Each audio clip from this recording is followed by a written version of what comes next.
do this.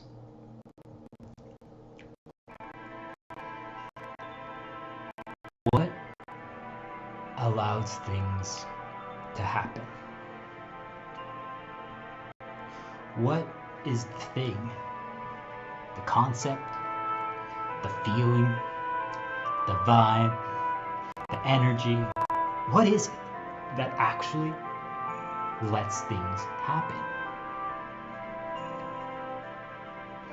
For centuries, for decades, for millennia, we've all been contemplating what actually is the thing that makes us do to allow things to happen, and what is it that prevents us. There's a million things that we can try to pinpoint it to and throw axes at and do all these things, but I'm telling all of these that we get it wrong. We think it's we're not healed, we think it's we're hurt, we think it's we're confused, we think it's we don't understand. All of those things matter. All of those things matter. Those things aren't harmless. Those things do impact us. Those things do affect us. They change how we walk, they change how we operate, they change how we treat things, they change what we think about, they change how we just function. But they're not actually what enable us to allow things to happen. And when I say happen, what I want to make very evident here is that I'm not talking about, well, I'm going to just take a bite of my German cake right now.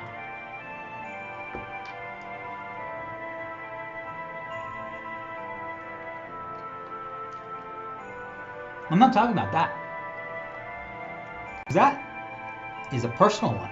You guys see, it's something that even though I made something happen, I took a bite of just something I enjoy, a positive that I actually have kept away intentionally, not get baited down a path of excess. But I took a bite right now. Because people are like, see something happen. I'm like, wrong. Because what I'm trying to get everyone to realize is that happen means in regard to the entire world narrative, an action, a path, decisions that actually will impact and radiate and cause a wave, a tsunami, a tidal wave that will move things, that will change things. And I'm saying, guys, is that none of us will actually do any actions that will make things happen, but we will all focus on doing actions that make us personally fine, satisfied. Or when I say fine, what I just want you all to understand is it doesn't mean thriving, it just means surviving. All that matters is that you survive. Day by day, one more day, but you're not going to thrive and you're not going to cause actual impact or change. In another one of my streams, I talked about how that's a good thing. We don't want to.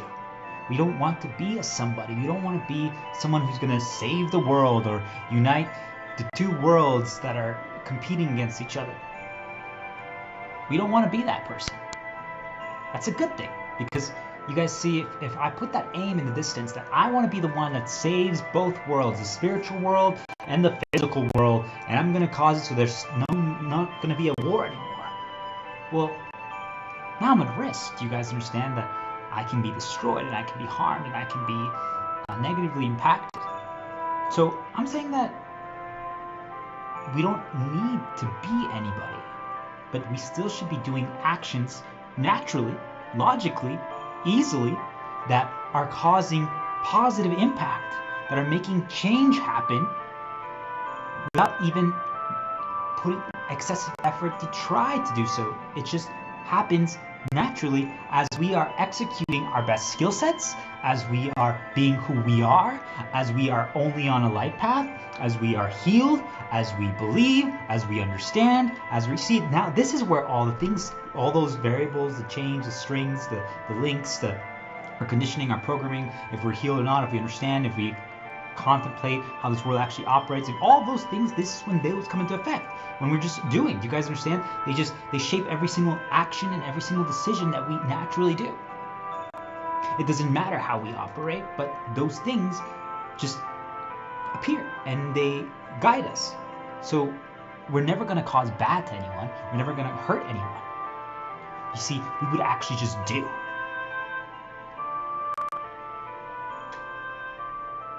But I'm saying that the majority of this world today, if not everyone, the only exception are people who are filled with darkness, who are exploiters, who are causing evil intentionally, because they trust. Hear what I'm saying? They trust the evil guidance that they're receiving, so they're following the path, and they're causing bad and more bad and more bad. I'm saying that the reason why all of us who, even if we are healed, just so you guys, and I'm going to explain why that's the case, why I know that, why we all stop doing, and we only just focus on ourselves. And by ourselves means we might not even be writing a storyline anymore. Like, for myself, I want to get a girl and have a kid and build an organization that teaches things and parents and all this stuff and pets and explore the world. I'm not going to do that anymore. Ever. Because that means that I would actually be writing a storyline and walking forward in the grand world narrative that could have impact on something else. Do you guys understand? I will never do that anymore. Yet, I'm saying I am 100% healed of every single thing that had ever been installed in me. There are 0 control levers left. There are 0 poisons that stop me. I understand everything, and anything that tries to get presented to be built up, I can destroy immediately. So that means that there's nothing preventing me. Most people get stuck and stopped, so that they can't achieve maybe what you guys call dreams, right? The grand narrative storylines that they want to impact and cause change. Well, I want to be able to do this, but I just can't. It's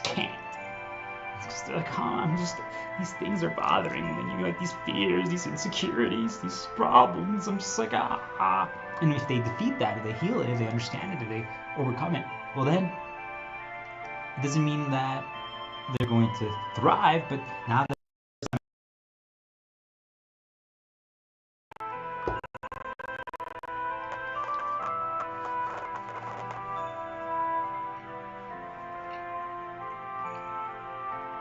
but you see, that means that that person isn't actually being stopped by trust. If you get healed and now you can just do,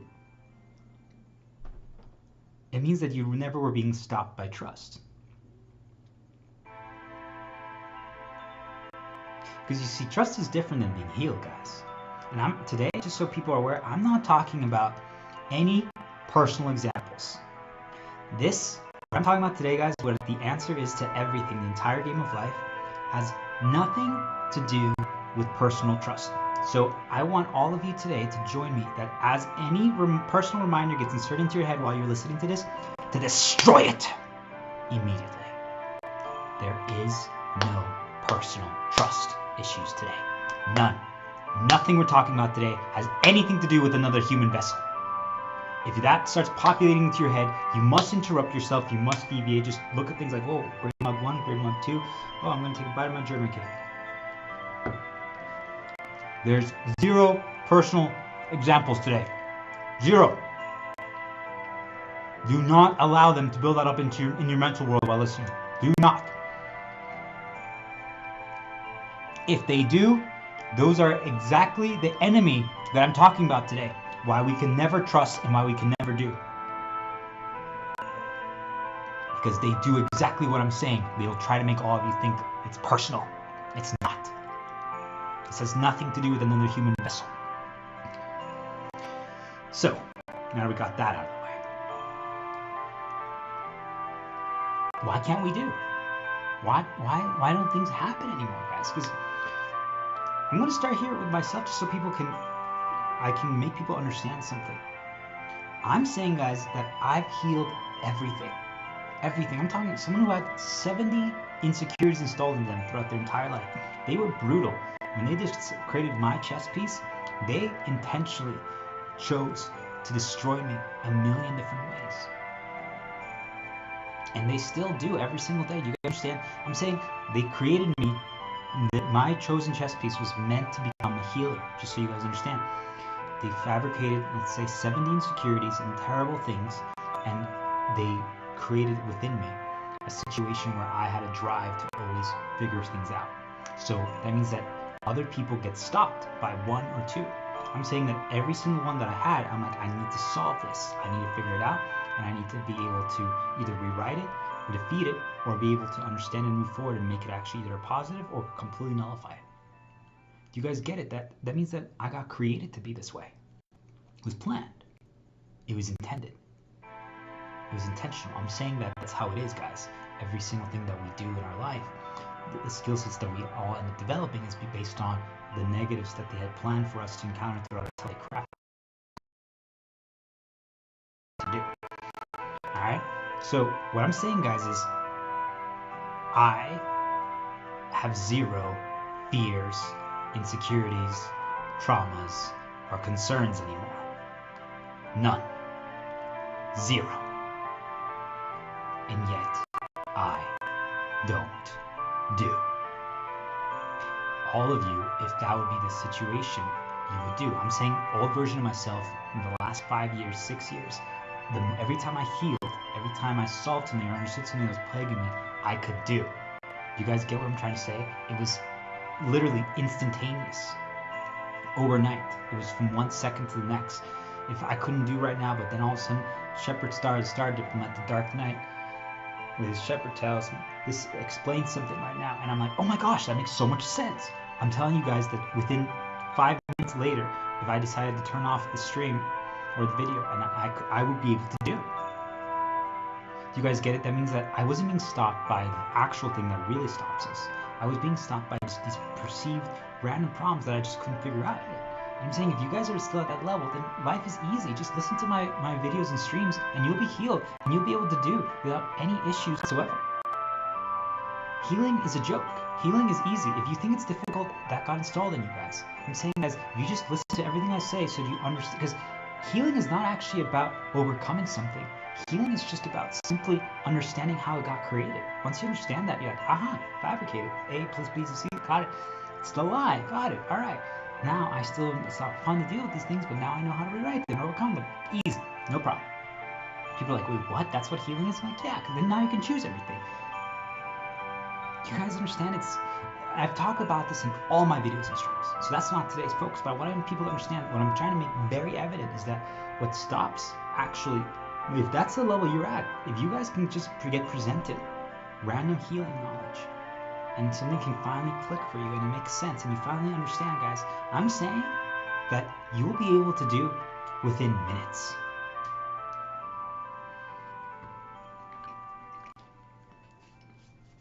It's literally hilarious to think about. I wish I could go back to that. I'm telling you guys. Anything that was plaguing me my entire life, the moment I understood it, I healed it, and I deconstructed and I solved it, I could do immediately. I could move forward and I could solve everything. Other people would be intimidated and threatened because they would be like, how is it possible? How can you just do? How did you just make so much progress in like 3 days? I don't understand. And it's because you guys see the only thing that was stopping me were these arbitrary things that I created within me that would block me. But it's all mental, do you guys understand? And then when things get presented, when we're exploring or trying, those things get presented. So then the mental gets built up again and then it stops us. That's just how life operates, guys. I'm saying if that's the level you guys are playing at, it's really easy. Just literally listen to my videos and streams and you guys will figure out how to heal. It's a joke. I'm not saying that to make all of you feel less for not being healed. I'm trying to make you guys realize how easy it is if you spend even 1% effort. All you have to do is decide, all right, let me just figure this out. Let me just piece together how all the bad got created. And it's done. And then you're like, wait a minute. Yeah, it's all bullshit. Holy shit, that's exactly how they do it. And that's it. It's done. And then you just are like, whoa.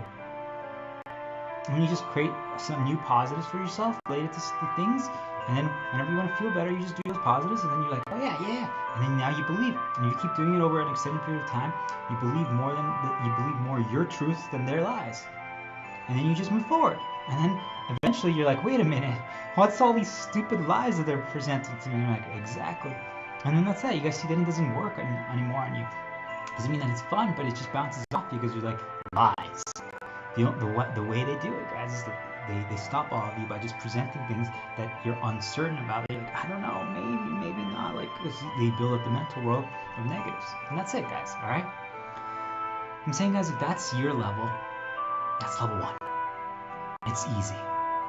I could spend the entire stream right now trying to teach you guys that. I've already done so in all my other videos and streams. Watch them.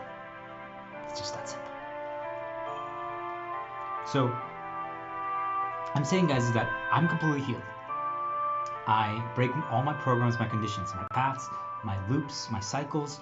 I don't always end up doing the same things. I block all information, so that means they can't suggest things to me I can't do. And yet I still don't do, guys. So I do think there's other people in this world that are not actually destroyed. Doesn't mean that they're fully healed, but they're not, the issues that plague them don't actually prevent them. Do you guys understand? I believe that there's actually a significant amount of people in this world that aren't prevented by being not healed. The not healing just is kind of like just a whip to torture them. I believe actually many of the dark people can do. I actually, now that I think about this is going to be interesting to listen to. I actually now think that many of the dark people aren't stopped by lack of being healed, because they want them to be doing nonstop, because they just spread darkness. Because what I'm saying, guys, is the majority of light people, the people who have light within them who are good, they can't do because they're not healed. But while the dark people can still do despite not being healed, but they just walk the wrong paths over and over again because they actually are being stopped by other things. But enough about that. It doesn't matter. It's completely wrong. That's just theory. It's useless knowledge. I don't care a shit about that. Old version of me would have tried to explore that because it's a cool concept. I'm like, no, I don't care at all. So, why am I like that now? I'm telling you guys, before I would have been like, that's an interesting topic, that's an interesting concept, let's explore that. They could use some valuable knowledge, could help people. Now I'm like, there's no point. What got me to become like that? It's what I call what the actual game of life is. You never trust again. I'm not talking anything personal. I'm not talking about another human. I'm talking about one thing and one thing alone. Spiritual trust. Why did I interrupt myself there, guys, and not continue down the path? Because I'm saying that everything that I'm talking about right now, that first segment, the last 10 minutes I'm saying, guys, was a bait by them. And I'm glad that I walked into it because it's just going to hammer it in more. I'm saying that was them trying to deviate my path to change what I'm going to talk about. And I didn't choose to do so. I accepted it. I thought it was pretty good to scramble a little bit, but now I realized it was them. So once I realized that, I baited them because now I can use that example as to why I never trust. I'm saying, guys, that that's not what I was planning to talk about. It was fine. It got the lesson that I wanted in there, so that's why I accepted it. I'm saying, you guys see, that means that there was something in this world that was trying to deviate what I talk about, so I don't talk about this because this is the actual answer. Why would anyone trust something in this world that is intentionally trying to deviate you from the things that you want to do, that you intend, that you know are the answer you care about? Why would you all ever listen to that? Why would you all ever try to make peace with that? Why would you all ever want to help that? Why would you all ever walk their paths if they're intentionally sabotaging every single thing that you do?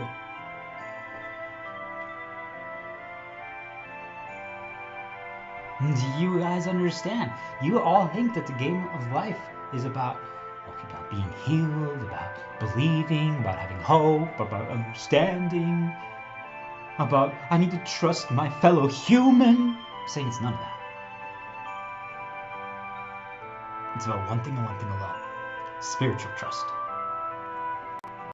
Most people, when I say that, get scared. They're like, they don't even know if it's real or not. I'm saying, guys, when I explain this, you guys are going to understand. It doesn't matter if you think it's real or not. What I'm trying to get people to conceptualize here is spiritual trust is what makes us do or not do. Because what I painted the example in my how I described this video, but it's a very good example. But I'm saying, guys, just think of it like this. We're at crossroads, right? And we either go left or we go right. A choice presents. What do I do? And when that happens, all of us can naturally start functioning in a certain way.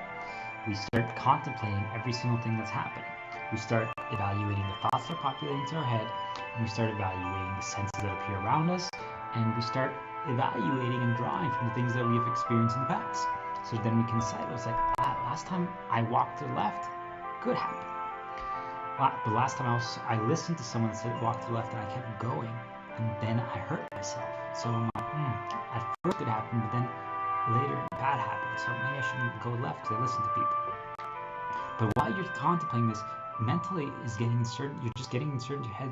You just have like this feeling that's getting slowly built up. 1 + 2 + 3 + 4 + 5. Like, we should go right. We should go right. Like, look, there's possibility there. We could explore there. There's some good that could happen there. If we do this, and we can do this, and we do that, and that good can happen if we go right. And before you guys know it, it usually happens like when you're doing low focus activities, or when you're consuming something else that has related things to, maybe all of a sudden you like play a video game, or you listen to a song, or you watch a movie, or you read a book. And what I'm saying, guys, is that there's something that's using those things to help guide your decision making. And all of a sudden it's like, there's like a character that's like, I don't know what to do anymore. Like, should I go left or should I go right? Like, I listened to people before and I went left and I hurt myself, so I don't think I should go left anymore. But right is an unknown, and I don't know if I should explore those paths and those ruins and the Pokemon and things of that nature. And then like someone else appears and just says, you gotta trust that feeling inside of you, that warmth inside of your heart. What does your soul say? Like, I should try a new path. I should move forward and explore. And yeah. So then all of a sudden, and that's happening at the same time that you're getting things presented into your head. It's like, yeah, we should try to go right this time. I've never done that before. And something's really encouraging you to go that way and do this and stuff like that. And they're like, remember how much progress you've made in the last year or two. Look how far you've come, and like you just heal from everything and you just understand everything. You won't make the same mistakes anymore. And then you're like, yes, you're right. I'm gonna go to the right. Wow, whatever that voice was in my head. Yeah, I trust that. I trust my instincts. I trust myself. I trust myself now. Yeah. Let's go to the right. Good happens. A lot of good happens. Or things that were plaguing you before. Things that, like what I said earlier, were things that you might have not been healed from, or things you didn't understand, or things you couldn't overcome before. All of a sudden, like, you start overcoming them. You start understanding them. You start getting access to things that you didn't have before. A lot of your problems seemingly vanish. You get more praise. You get more rewards externally. You get recognized more. All of a sudden, like, things are moving along. Like, you're like, whoa, like, I feel better. I'm operating better. Look, I even look better. You're like, I don't really understand how this is happening, but whoa. And we all don't really know what to attribute it to. We don't know what to pinpoint it to. We don't know what to be like, yeah, what is it that's causing this? But you're just like, yeah, I feel better. And eventually, though, there comes usually like a quiet moment of reflection at some point. Like people used to call it like self-reflection, stuff like that. It's all bullshit. Don't even worry about those terms. But I just wanted to throw it out for people to attribute it to something. And when they have those moments, they're like, it was when I did this. It was when I walked to the right. I actually took a risk. Is when I tried something new. Is when I explored. Is when I listened to myself. When I trusted myself, my voice, my feeling, and also consumed some stories that guided me. I'm like, yeah, I should do that again. So then all of a sudden, now we went on the crossroads. We went right. So now we keep going right, and now eventually we made some progress. And like maybe we've started some storylines, we've activated storylines, we're doing things, we're actually accomplishing things. A lot of good is happening. And another choice presents, right? Do we go left or we go right? And this time, we don't know anything about the left path. And the right path, we might have heard some things, but we're not certain. So we kind of just are like, well, let me take a step back and listen to that voice again. Let me like, what did I do last time? Like, well, let me just consume some things. Let's see, like, if I can get guided again. Like, if I can just figure it out. I always figure it out. When a moment happens, I just always figure it out. I just know what to do. So we're going to slow down a little bit here, and then we're going to figure it out. So all of a sudden, you wake up and you're like, I don't know why, but I think I'm going to like write a post or something on LinkedIn or make a YouTube video. And you don't know why, but you feel inspired to talk about a specific topic. So you do so. And all of a sudden, you're like, wow, I feel good. Wow, this is really good. Whoa, I created something so good. Let's get some praise, something like that. Like, this is awesome. And maybe like someone like writes a comment under your thing. And it's like, hey, you remind me of like a really wise philosopher or something like that. I'm like, oh wow, that's awesome. Yeah, I'm really good. So now you feel a little positive. So all of a sudden you're like, I'm gonna take a break. I'm like a philosopher. And then you decide to do one of the things you enjoy. So you feel inclined maybe to like watch another movie or read another book or here, pay attention to what I'm saying, guys. You consume something. And then it's like, I put on video game stories, a role-playing game or RPG. And in that character, or in that point in the game that you're playing, or the book that you're reading, or the movie you're watching, all of a sudden like there's a scene where, or a point in the game where it's like they're exploring what the dilemma of the world, like the balance of the world, or how the world should change or not. And the characters like get together and they discuss things, and one of them who's more wise just kind of gets everyone to be like, hey, you know, he's kind of like the philosopher of the group or something like that, and it's like, hey, these are my ideals, these are my beliefs. He kind of recontextualizes things for people, and he guides people. And he's like, yeah, you know, guys, when we having these doubts and we don't know what to do, sometimes we just gotta try. We gotta remember who we are deep down. We gotta believe in ourselves. It's not the external that makes us good. It's our day-to-day actions. We don't need a title. We don't need recognition. We don't need praise. We don't need money. We don't need rewards. Your life matters. You have to. Every day matters. Every minute matters. You don't have to accomplish grand things, but just be you.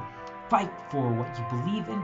We can change this world, but we don't have to change it in one day. We can look at the entire world from a distance and see that, wow, at the end of the day, we're all the same. We're all equals, but we're all going through individual problems.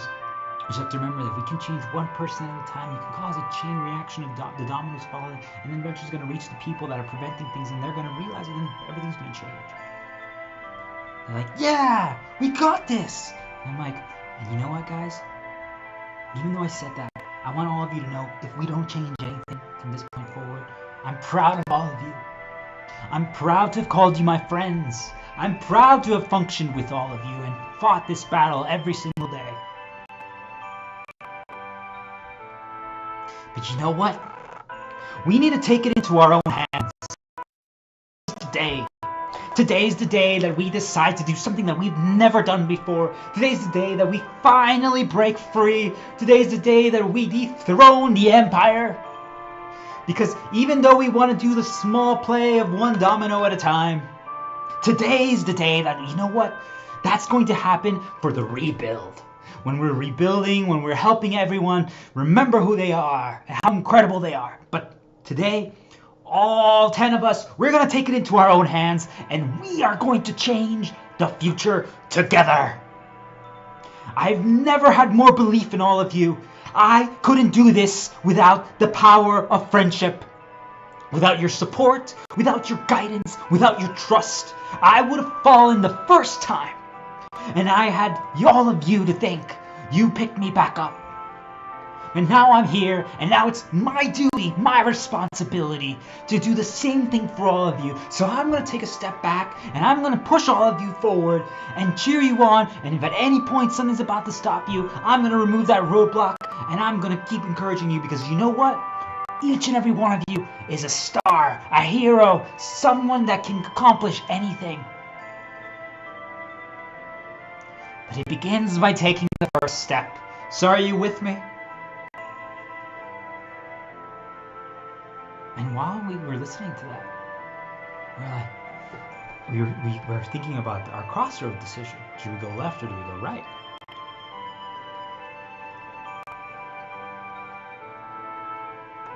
And I'm like, I just feel like I should go right. We are incredible. We are unstoppable. Yeah, left would be the easier path, but we can achieve the right path. We can. That character was right. I am really good. That's why I even made so much progress in the last month, because I took the right path. I took a risk. I tried things that I never did before. And look at how different I'm operating. Like, everyone even recognizes, everyone overtly tells me, and I can just see, like, in the pictures, and I can just, everything's great, and like things are happening and things are progressing, and I'm like, I just believe in this world. I want to explore, I want to try things, but I got stuck here again. But now I'm like, I want to go to the right. I think I know I can do it. There's going to be challenges, there's going to be struggles, but hey, you know what? I might not have that kind of friend group like this philosopher character does, but I know that I can do this. I can handle this. I can figure it out. And if I get stuck, if I fall, I know I can ask for help. Asking for help is not a sign of weakness. We got this. So, we go to the right.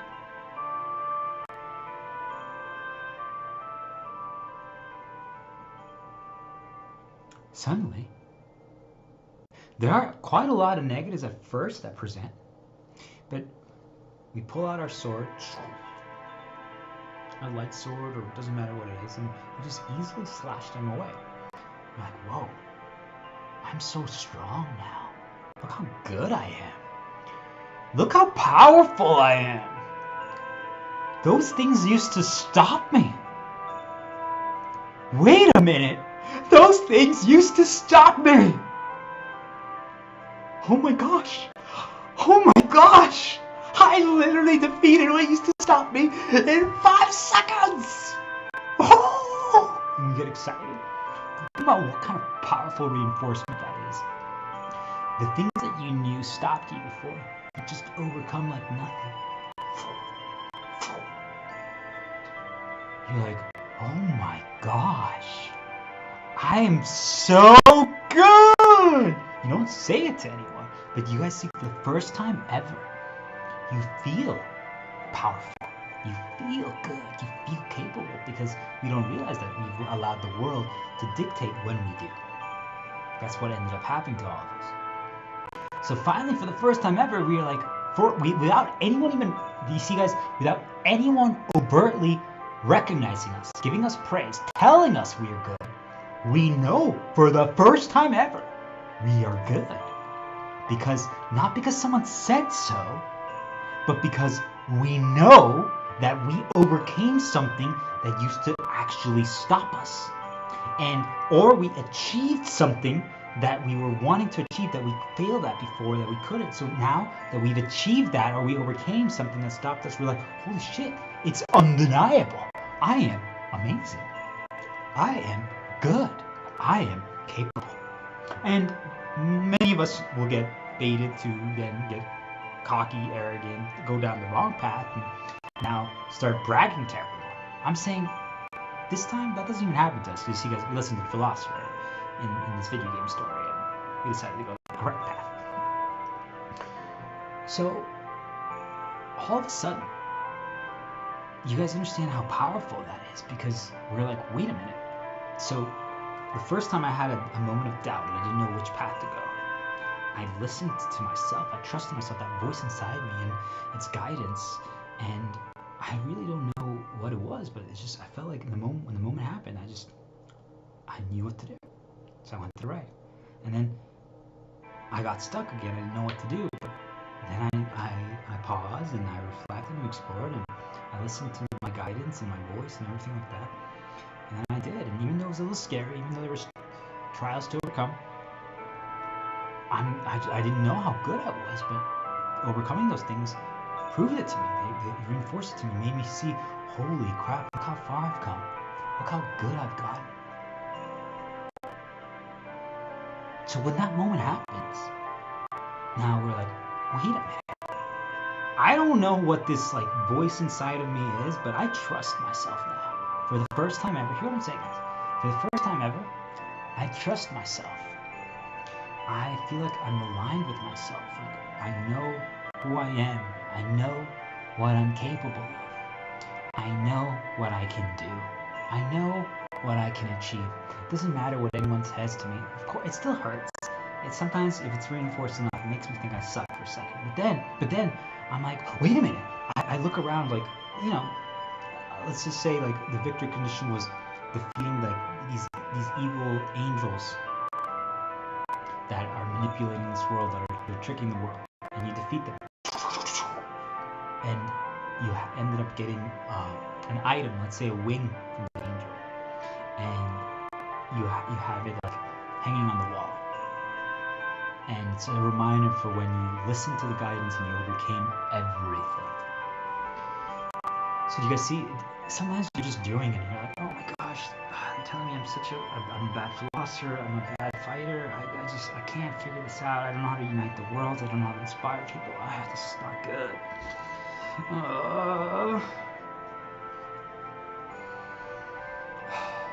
Alright. And you look up and you're like, oh, wait, that's the angel wing. That's right. It's when I overcame the angel.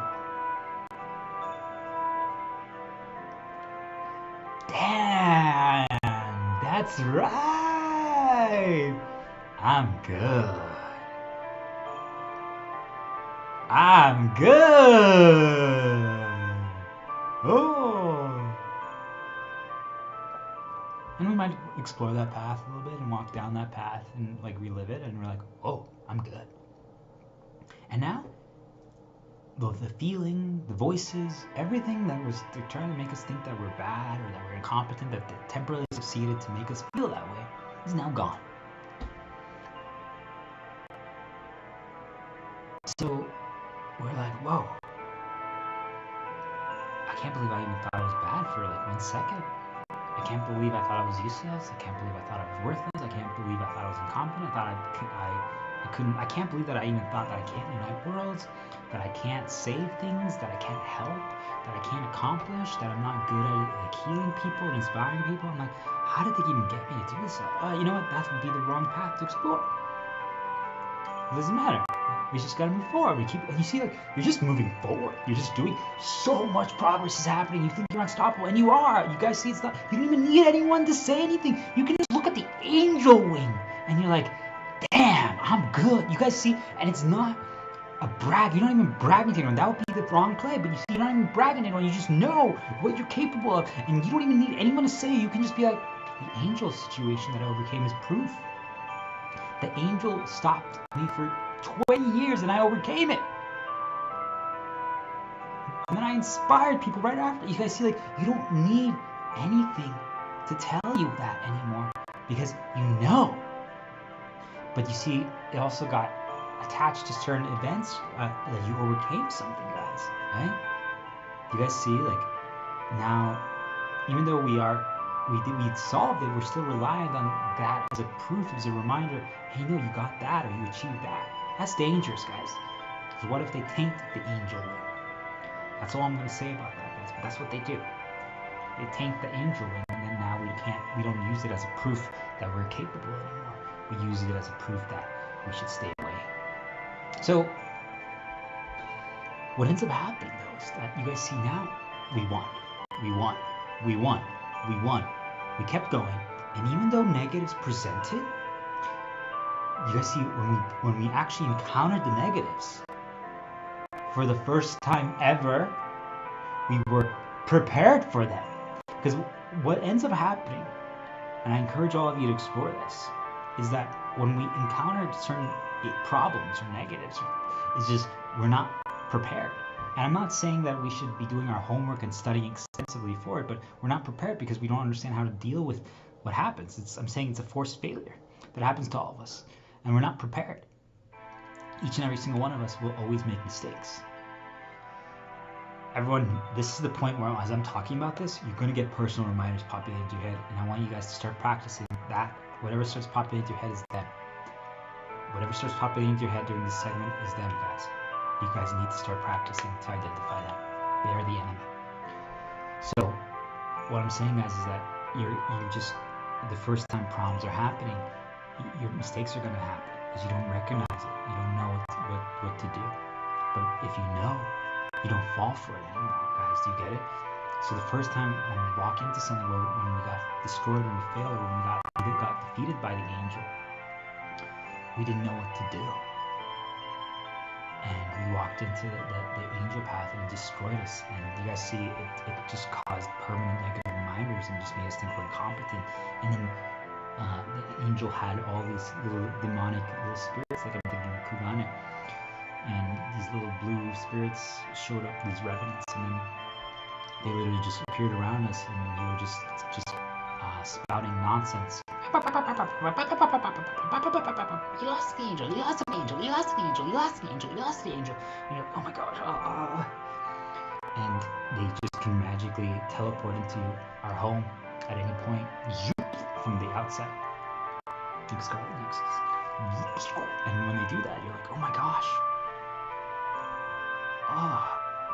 And you can destroy them, but you guys see, they still infiltrate and they submit bad into our head. So if we've been defeated by something for 20 years, guys, and we've always are just being plagued by it, what is the grander reinforcement of how much progress you've done and how good we've gotten and how strong we are than being able to just defeat that easily? Do you guys understand? And that's what I'm saying, like, as someone who's defeated 70 of those, because most of you guys call them insecurities, fears, problems, things of that nature, things that hold us back mentally. I'm saying, guys, I've defeated 70 of them. And each one you do, you get stronger and stronger and stronger. But they're all the same concept. It's just, it's structured. There's nothing to figure out anymore, guys. What I'm saying, it's all planned. It's mechanical. They're just coats of paint. I'm destroying all the fun of it, but who cares? This is their punishment for what they've done. So I'm telling you guys is that you figure it out, and then you're just so much stronger because you now know that something that used to stop you before can't stop you anymore, and there's nothing that anyone has to say. So you guys see, most people attribute to you getting more confident, but it's not that. It's just there's one less thing that can destroy you, and you have one more thing that can actually be used as a positive reinforcement. Most of us then get baited to be like, dark path, to become cocky, arrogant, and to think that they're better than people. I'm saying you are better than people, but it's not a competition. You guys understand? You're better because you have resolved those things, but you guys see, it has nothing to do with the worth. You're just more healed. You see, you don't use that to, but you see, you can achieve more than them. That's what I'm saying, that you're better, but who cares about that? But most people get baited to think that now, since they can achieve more than other people, that makes them more worthy, makes them more capable. I'm saying it's not, guys. I'm telling you, if you have zero insecurities, zero fears, zero problems, I'm telling you guys, you can achieve anything. You technically are better on paper than everyone, but it doesn't matter. Do you guys understand? It just doesn't matter. I'm saying, guys, think about how powerful that is. Every single thing that pops up that before stops you, you can just swat away. You're like, ha ha ha ha. If you're not careful, it takes you down the wrong path. But you guys see, like, when that moment happens, if we listen to the guidance, we walked certain paths, we did certain things, we explored certain things, we finally can overcome things, and we do. Think about, guys, that then we can see a very evident difference from point A to point B. You're like, well, I used to be at point A. It could be a day ago, a week ago, a year ago. It doesn't matter. But now we're here, and we're like, whoa, I'm doing so much better. I feel so much better. Guys, be careful. This is where you're going to get nudged things. I look so much better, I'm capable so much more, I understand so much more, I can achieve so much more, I have achieved so much more from A to B, right guys? And when you have that evident distinction, you're just like, well, obviously I did something right here, I did something good here. And what I'm saying guys is just, what it is that you defeated things that were plaguing you, and you finally understood and figured things out that you didn't know.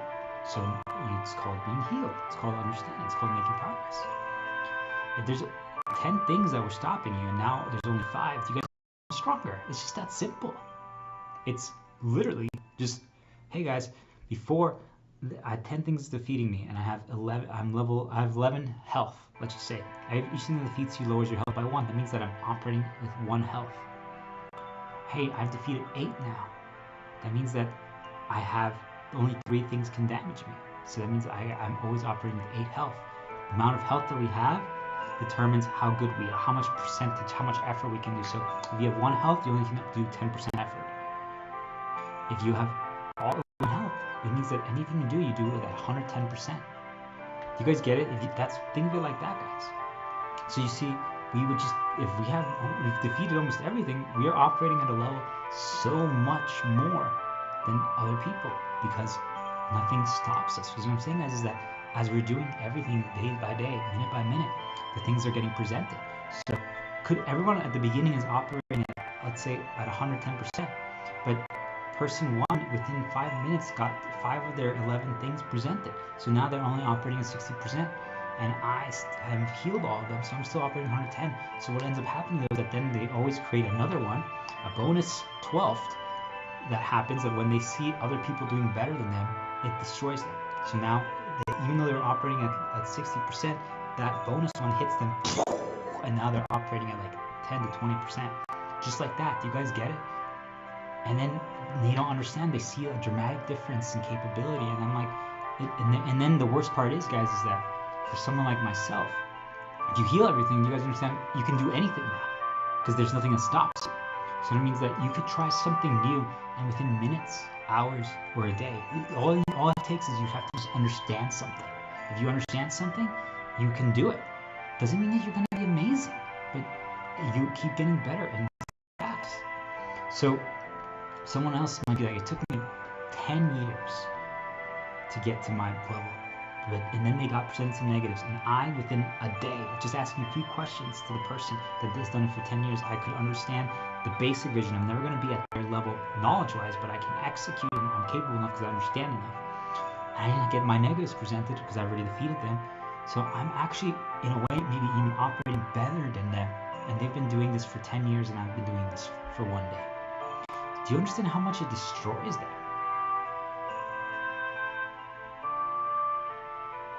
Do you guys understand? So I didn't think I was going to throw that in there, but I just want people to conceptualize that, because I'm telling all of you is that it just comes down to you become stronger if you've healed and you understand. But you guys see, those things don't actually stop us. They prevent us from executing to being what we're capable of. If we're being stopped by those guys, then you guys understand it. If you do heal it or you figure it out, you can do it immediately. So, you see, they're deviating me again, but it's fine. It was a good little segment. It's fine. But that's the end, guys. So anyway, so we walk to the right, we walk to the right, and we walk to the right. We defeated what they can do, or what stops us, right? So we defeated that. Now we're achieving incredibleness. It's evident the difference. What does this cause in all of us? Well, now we believe in ourselves, we trust ourselves, we trust the things that got us there. Hear what I'm saying, guys, it's trust. Now we finally trust. So if the same decisions happen in the same branch, the crossroads, like do we go left, do we go right? And I'm like, wow, every time I went right and I listened to my voice, I like played the game, or I listened to music, or I watched a movie, read a book, paused for like a day or two to think things over. I got guided to knowing the correct play. Like I trust myself. Like I was like almost like would reflect, and I'd be like, what should I do? And then within a day, I would just know. You see, a lot of people say like, hey, give me like a day to think this over. I'm saying as those people have been baited and conditioned to believe and to trust their own voice and their logical decision making. But what is actually happening is that throughout those 24 hours, they're consuming things and they're getting things presented to them, and they're letting mental paths begin for themselves that guide them toward a decision. And I'm saying, guys, it has nothing to do with them. It's what they trust their self. But what it is actually, what I'm trying to build up to, is that there's what I call spiritual guidance. There's spirits that are with us. And what you guys call yourself is that you're trusting spirits. But it's not yourself. It's them. But what I'm trying to get you to realize, guys, is that what they do is when they finally are ready to make a play on you, because first they create all the bad in us. First they create all the torture, all the things that limit us, that prevent us. So when they're finally ready for us to start deviating or changing, because they try to keep us stuck somewhere for an extended period of time, just so you guys understand. That's how they do it. And then they're like, all right, I think the slave is ready to upgrade their level of slavery. But we have to first make them think that they're not getting further enslaved. So when that happens, they all of a sudden present some things to allow us to learn some things and understand some things that we were prevented from ever learning or figuring out, and then we start learning them. And I'm saying as that they make it seem like it's a battle by throwing a few axes at us once in a while to make us seem like there's negatives, but that we're overcoming things. But I'm saying as they're all planned, they would go away by themselves, but they do that to make us feel like, I'm getting stronger. I'm getting stronger, because they need to build that path of belief within us. So as we start feeling like we're getting stronger, we start consuming information, we start getting guided, and we start walking, and keep walking, and keep walking. And we start believing our mental world, because why would we ever question it? We're actually overcoming things for the first time. So when we do that, guys, all of a sudden, we achieve. I'm like, whoa, I actually achieved. So now what?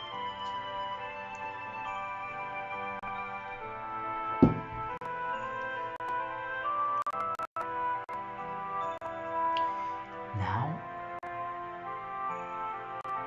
without us even realizing how all this happened, we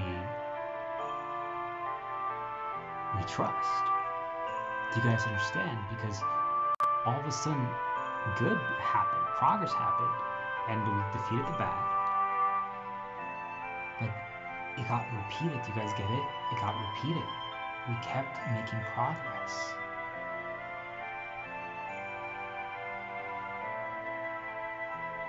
So now we trust them.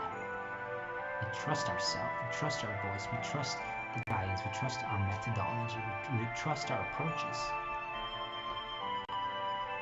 Why would we ever question them again?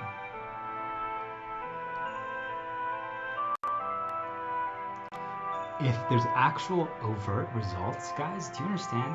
You're doomed for all eternity. If there's actually overt results, and we're like, well, what did I do yesterday that got me these results? Or what did I do a week ago that got me that? Because I'm not getting it anymore. You guys are going to retread and walk that path to try to figure it out. And I'm saying, guys, they created harmless negatives to appear that you can easily destroy. The light sword. And then they created the angel event where you actually defeated the angel that stopped you in the past. And you're like, oh my gosh. Then good info was being presented for once. More harmless negatives were being presented. And you go, keeps reinforcing. You're like, look at that. And now you believe. Now you're unstoppable. And then you trust it. Now I'm just like, I believe in myself. I believe the voice that's guiding me. Let's do this. And then all of a sudden there's a chain reaction of crossroads. 1, 2, 3, 4, 5, 6. And they all have choices, and they're all saying, go to the right, go to the right. Oh, this one left. Go to the right, go to the right. And you just go boom, boom. And you're just overcoming things. You're overcoming things. You're doing this, you're doing this. It's like almost like you're in flow. You're just reacting on instinct. You're like, oh my gosh, oh my gosh. And you just reach your destination in like no time. You're like, what? This is so cool. We're so good. Oh my gosh. And I'm telling you guys, now you get so much overt praise, rewards, everything is great. You're like, oh my gosh, my life turned around, everything is going amazing, there's no more bad. And then when bad does present, I just go, and I just knock it away. I'm like, oh my gosh. We did it! We're saved! So what did that actually do? Because you see, most people, when they hear that story, they think, well, first of all, what's bad with that? What's wrong with that? It sounds like you healed, sounds like you overcame, sounds like you improved, sounds like you achieved, then you accomplished things you wanted. Yeah. Or you were getting closer. Sometimes you don't have to achieve necessarily what you wanted, but you were getting closer. You now know you can. That's really the key. You just now know that you can for the first time ever. Before you weren't sure. Because you guys understand, if you operate knowing that you're going to succeed, if you actually try, there's zero doubt, 100% guarantee, well then it's just an inevitability. I'm telling all of you that that's how the level that I operate at. Whatever I do, it's inevitable. There's zero question marks left anymore. If I try and spend even 1% effort on something to try to figure out the vision behind it, it's inevitable. There's zero question whether I will succeed or not. It's inevitable. But you see, I'm getting to that without having a path of guidance.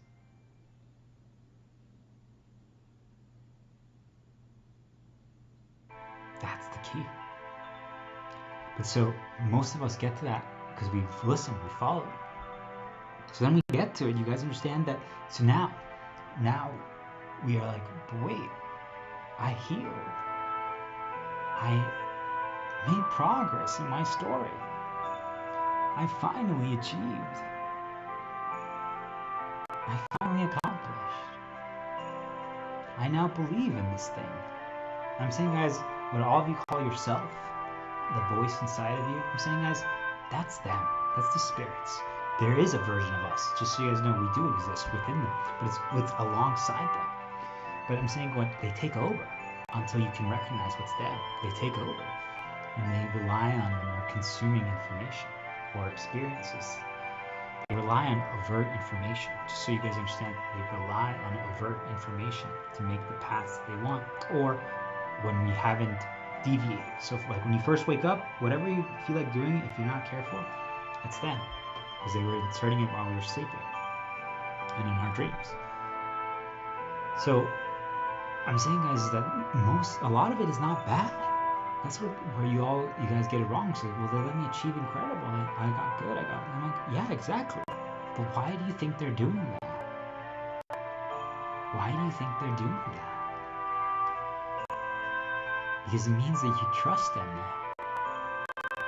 Why would you ever now go against anything that helped you heal, that helped you achieve, that helped you accomplish, that helped you get what you wanted, or that what you've been struggling with, or that you've been trying to fight to overcome? Do you guys understand that anything that helps you with that, guys, is now protected? You guys are going to get inserted a nudge here, just so you guys understand. So I would recommend practicing an intro by saying, hey, Merry Christmas. Or think of the Tower of the Gods level. There's a baby dove present right now because it's evolving. It's a good timing for intros. A lot of intros are happening now.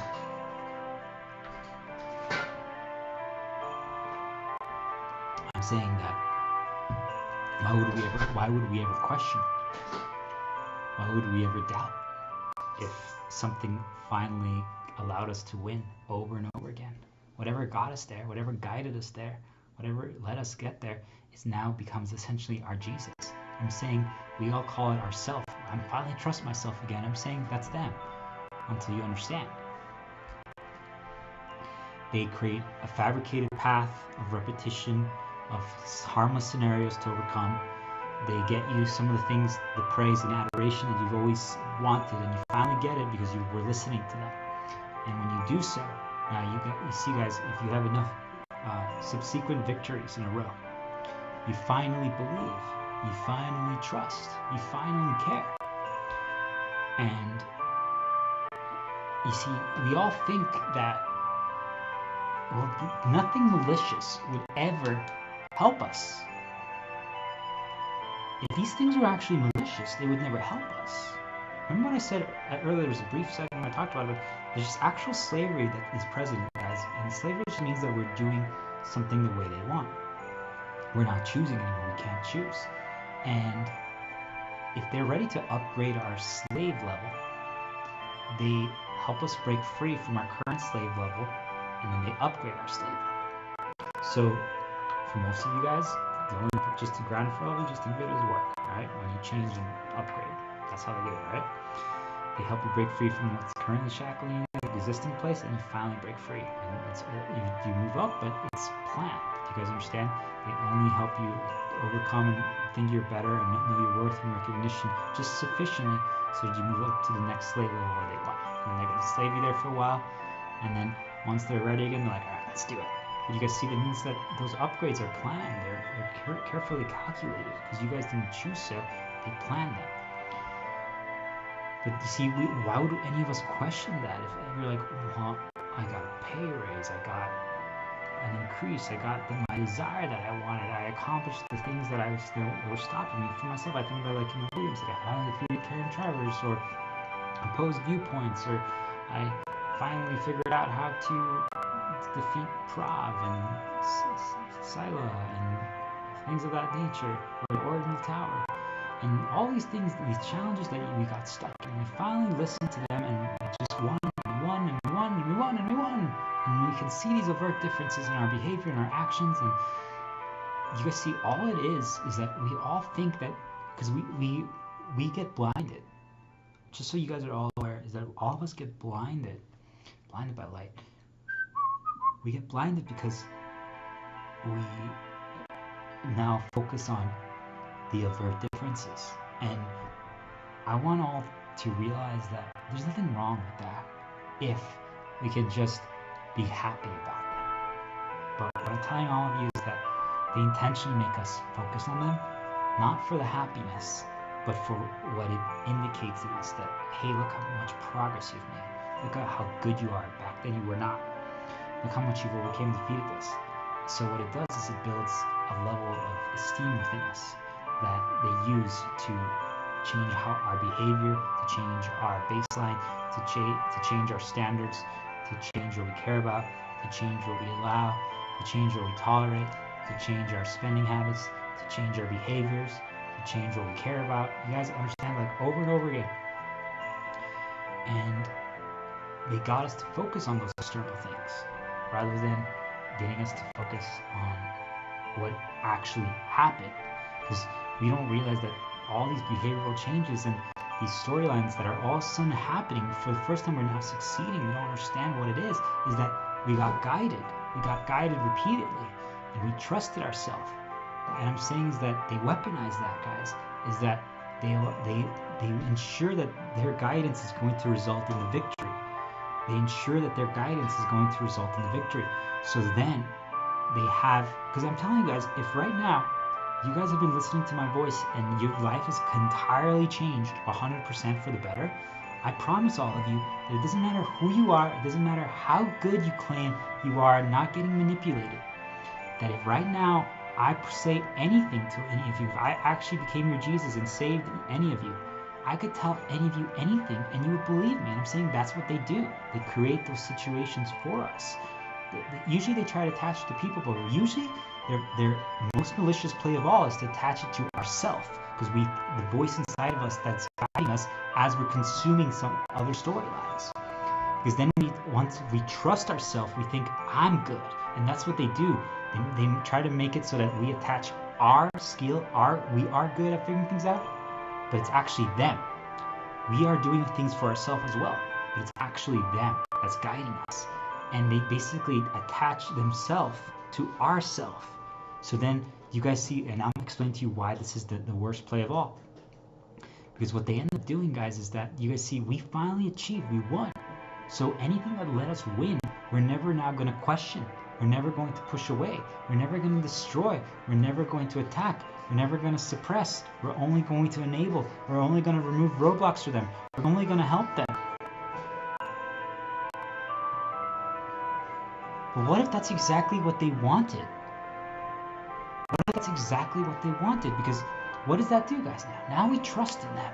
Now we believe that voice inside of us that starts creating a mental path for us to walk as while I'm consuming a storyline of this character that inspired everyone to realize that they have worth, that we can unite both worlds, that we can eliminate discrimination and oppression, that the half-elves are equal to the elves. That's who we are. We can do that. And all of you are worthy. Don't let these minor things stop you. Who cares if you got exiled from your tribe? Who cares if you can't feel the warmth of a coffee mug anymore? There's someone inside you, even if you lost your voice. Even if you had to fight back against your wife. I know that you only did that for a reason. Don't let those events destroy you. So you see, if this philosopher character was that for these people, now all of them trust this philosopher character. And they will never question this character again. Ever. I'm just telling you guys, that's just how it is. It doesn't matter who you are. It doesn't matter how capable you are. It doesn't matter what. I'm telling you guys, none of us is immune to this. None of us.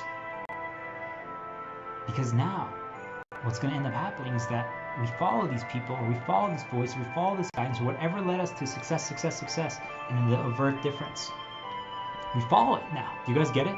So that means now we're stuck to that. And we always will, until the philosopher character, we finally are saying we're going to defeat the angel today. Remember guys, we already defeated the angel, and now there's a new angel, and this time it's even more powerful. And like, today we're going to do it. And this time, the character that inspired everyone, that explained everything to everyone in such a way, all of a sudden they're like, all right, let's back, or let's do this. And everyone's like, we got this. Because remember, the philosopher character took a step back and is like, hey guys, all of you are going to win. I know it. You guys are capable of it. I will remove roadblocks for you. And all of a sudden, they start fighting the angel, and they all are believing, they're thriving, and they're laughing, they're smiling. They're even like it's the most dangerous thing they've done yet, and they're thriving. And all of a sudden, they hear like the girl who had lost her voice or something. She went, ah! And they're like, wait, what? The philosopher character stabbed a sword through her. And she falls to the ground, and now all the other characters are like, but philosopher character, what? You betrayed us? And now, that causes a new permanent destruction. Because you guys see, the whole point is, what I'm trying to get everyone to realize is that the entire game is trust. And not personal trust, but it's trust in the guidance that we're operating by.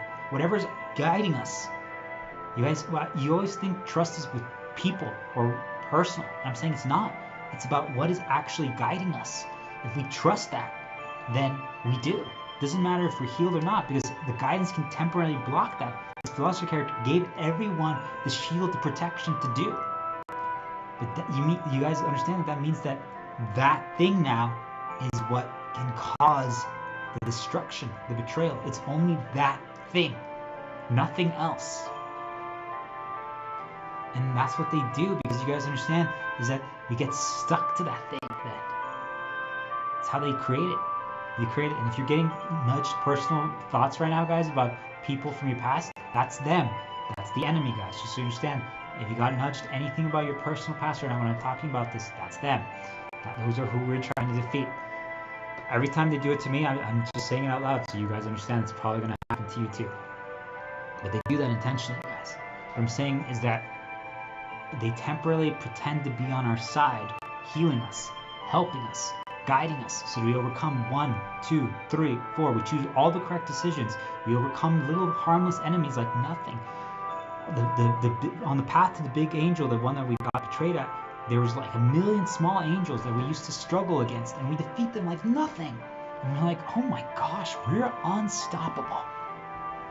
So you guys see, I'm telling you is that if the guidance that's happening to us, and I'm saying it's mostly ourself, not other people, it's mostly ourself. If the paths that we're walking just keeps resulting in good, and we're like, well, I'm listening to something, it's like I'm trusting my own voice right now, like, and whenever I consume things a certain way, like things are good is happening. I'm telling you guys, what's going to end up happening is that we now don't question that anymore. We don't question our paths. We don't question our timing. We don't question what we are thinking about. We just are like, why would I? This is the first time in forever that things are actually happening, that good is happening, that progress is being made, that I'm achieving in these areas. I'm not going to question this. Anyone who says that is my enemy, because why are they trying to stop me from finally doing better? I'm telling all of you is that it's planned. They create this trust in them over and over again, and it gets to a point now you will never question them ever, because you're like, only good is resulting.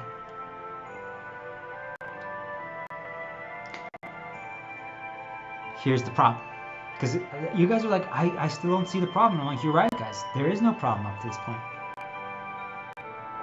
The story that I said about the betrayal is what happens, is that then the philosopher character turns to them and says, the only reason why I betrayed all of you right now is because we weren't supposed to walk to this second angel.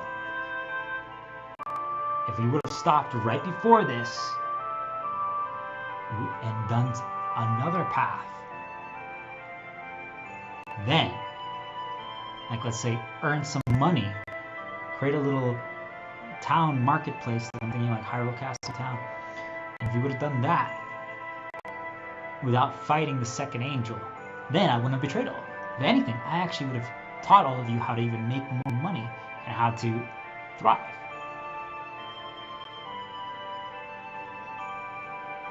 Think like with the dragons flying across to the Tower of Salvation.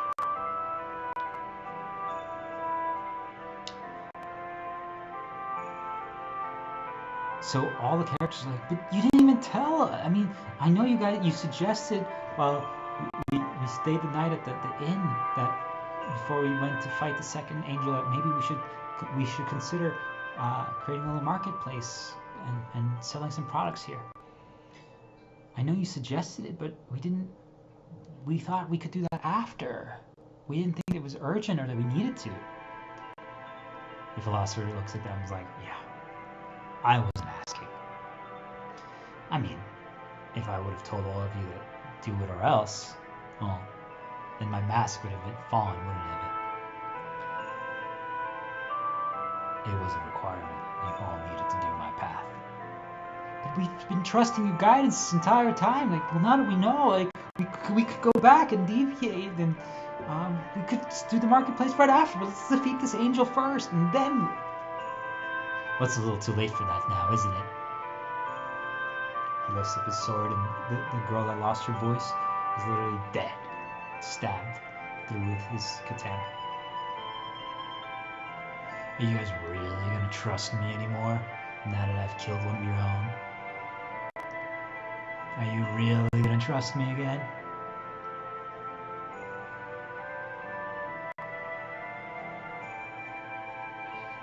The other characters look at each other, and they're like, you know what? He's right.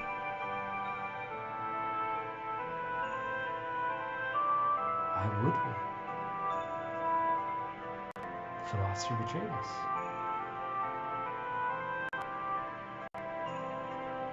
It doesn't matter anymore.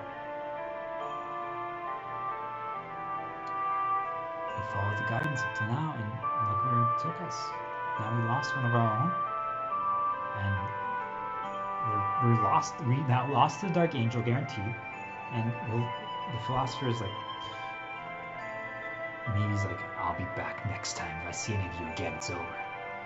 So they're fortunate that they didn't get a complete quote-unquote game over. But do you guys see? They lost. They lost. They lost one of their own. They lost against the Dark Angel that they would finally believe they could overcome and achieve the grand storyline. And they got betrayed by the thing that's been guiding them. That helped them heal, that helped them believe, that helped them achieve, that helped them trust.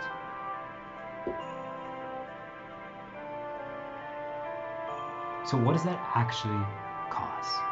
So now all the characters leave this tower and they go back to a cliffside, and they set up a campfire. And you look at each other, and one of them bursts into tears. They don't even say anything, they just burst into tears. I finally believed that I didn't have to be discriminated against anymore for being different than everyone.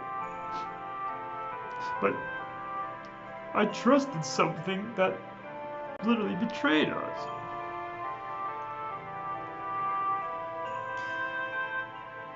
The girl that got exiled, it's like, hey, chin up.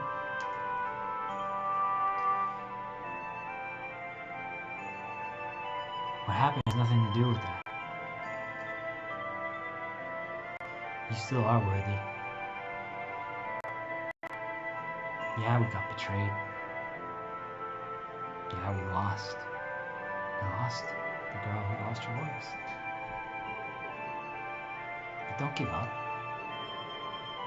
You're more than your issues. You don't have to worry about being discriminated against. Really? You think so? Like, yeah. Thank you. Like, don't mention it. I guess the philosopher character did rub off on me. Look at me, cheering you guys up. I used to be the strong one after I got exiled, and I didn't think I was worth anything. And now I'm cheering people up. I guess the philosopher guy did rub off on me. So when that happens, you guys see, we've changed. The characters have actually changed. Their behaviors have changed. But the first fall, the grand betrayal, it makes us question everything. It makes us almost go back to thinking that we're not worthy. But usually, with a quick little interrupt, we remember, like, wait, the betrayal has nothing to do with that. Do you guys understand? The betrayal has nothing to do with that. And again, if you get nudged anything personal here, guys, you must interrupt yourself. Like, have you guys ever tasted peppermint extract? So the girl who got exiled, her behaviors have changed. You guys see, like, it's overt. It's evident. She's leveled up. She's better. She's not prevented by the things that destroyed her before. Well, another character almost got reconsumed. You guys hear that? They almost got reconsumed.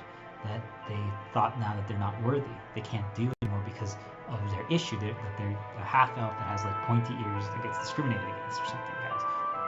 So that issue almost got flared up again and would have stopped them.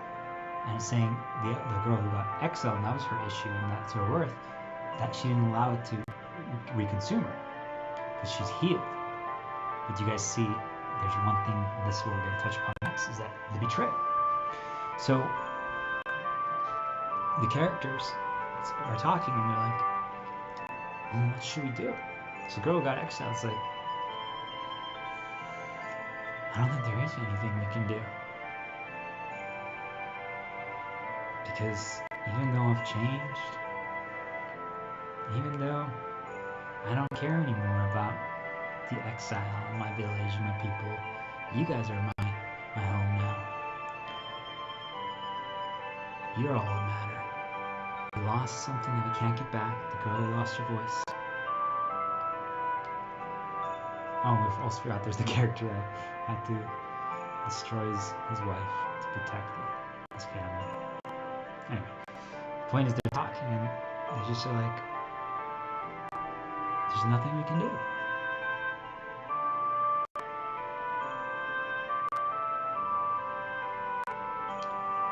The character who lost his wife, who had to destroy her because she became evil, he says,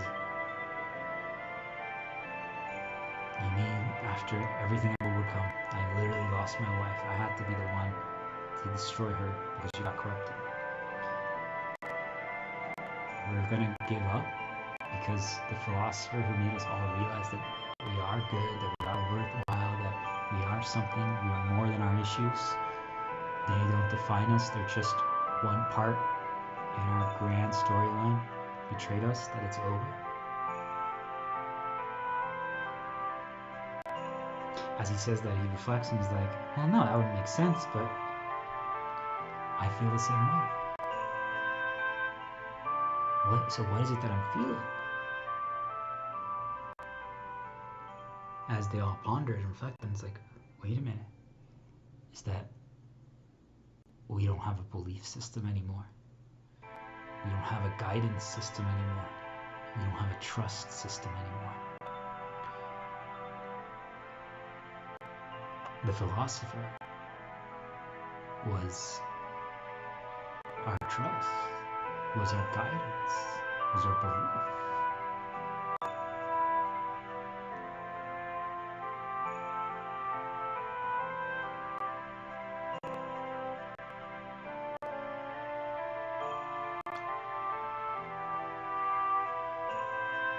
Do you guys understand that even though they know, they're like, the way we're healed, we're not stopped by what was stopping us before.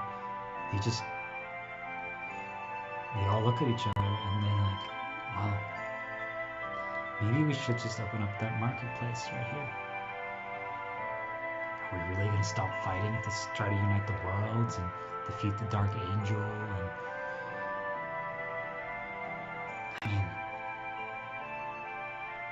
what's the point?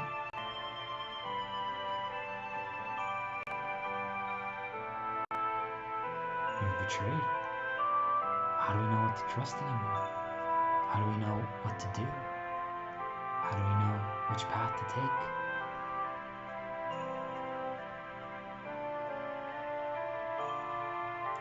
I think we should stay here and,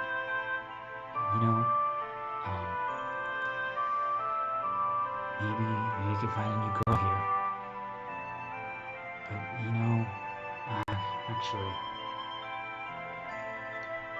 even though I'm not defeated over the fact that I had to destroy my old corrupted wife, yeah, I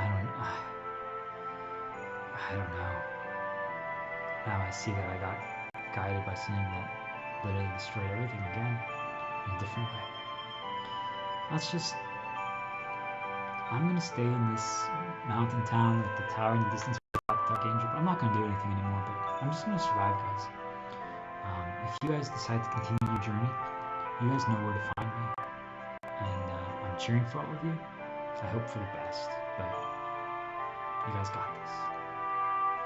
The kid who's worried about his discrimination is like, thanks guys, I don't feel bad about that anymore, but well,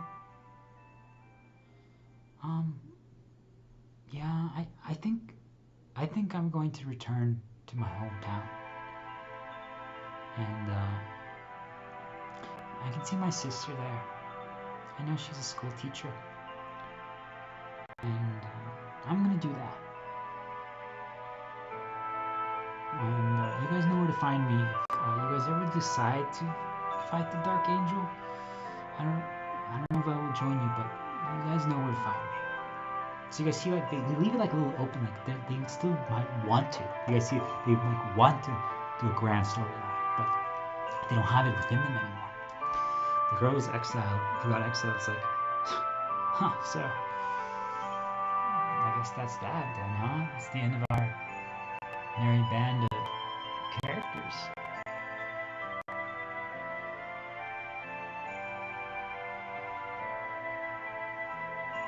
It's the end, huh?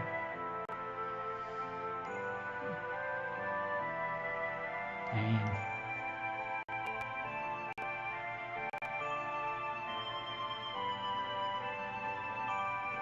mean, maybe I should go back to where I got exiled from. Not because I want to make them feel bad, but I'm now stronger. So I can handle whatever they throw at me. And it's funny. We thought we were going to change the world.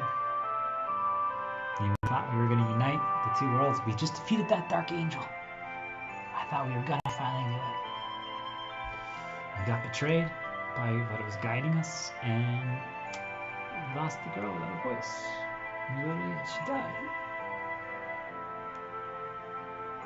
And now, everyone's kind of reverting back to their old storylines.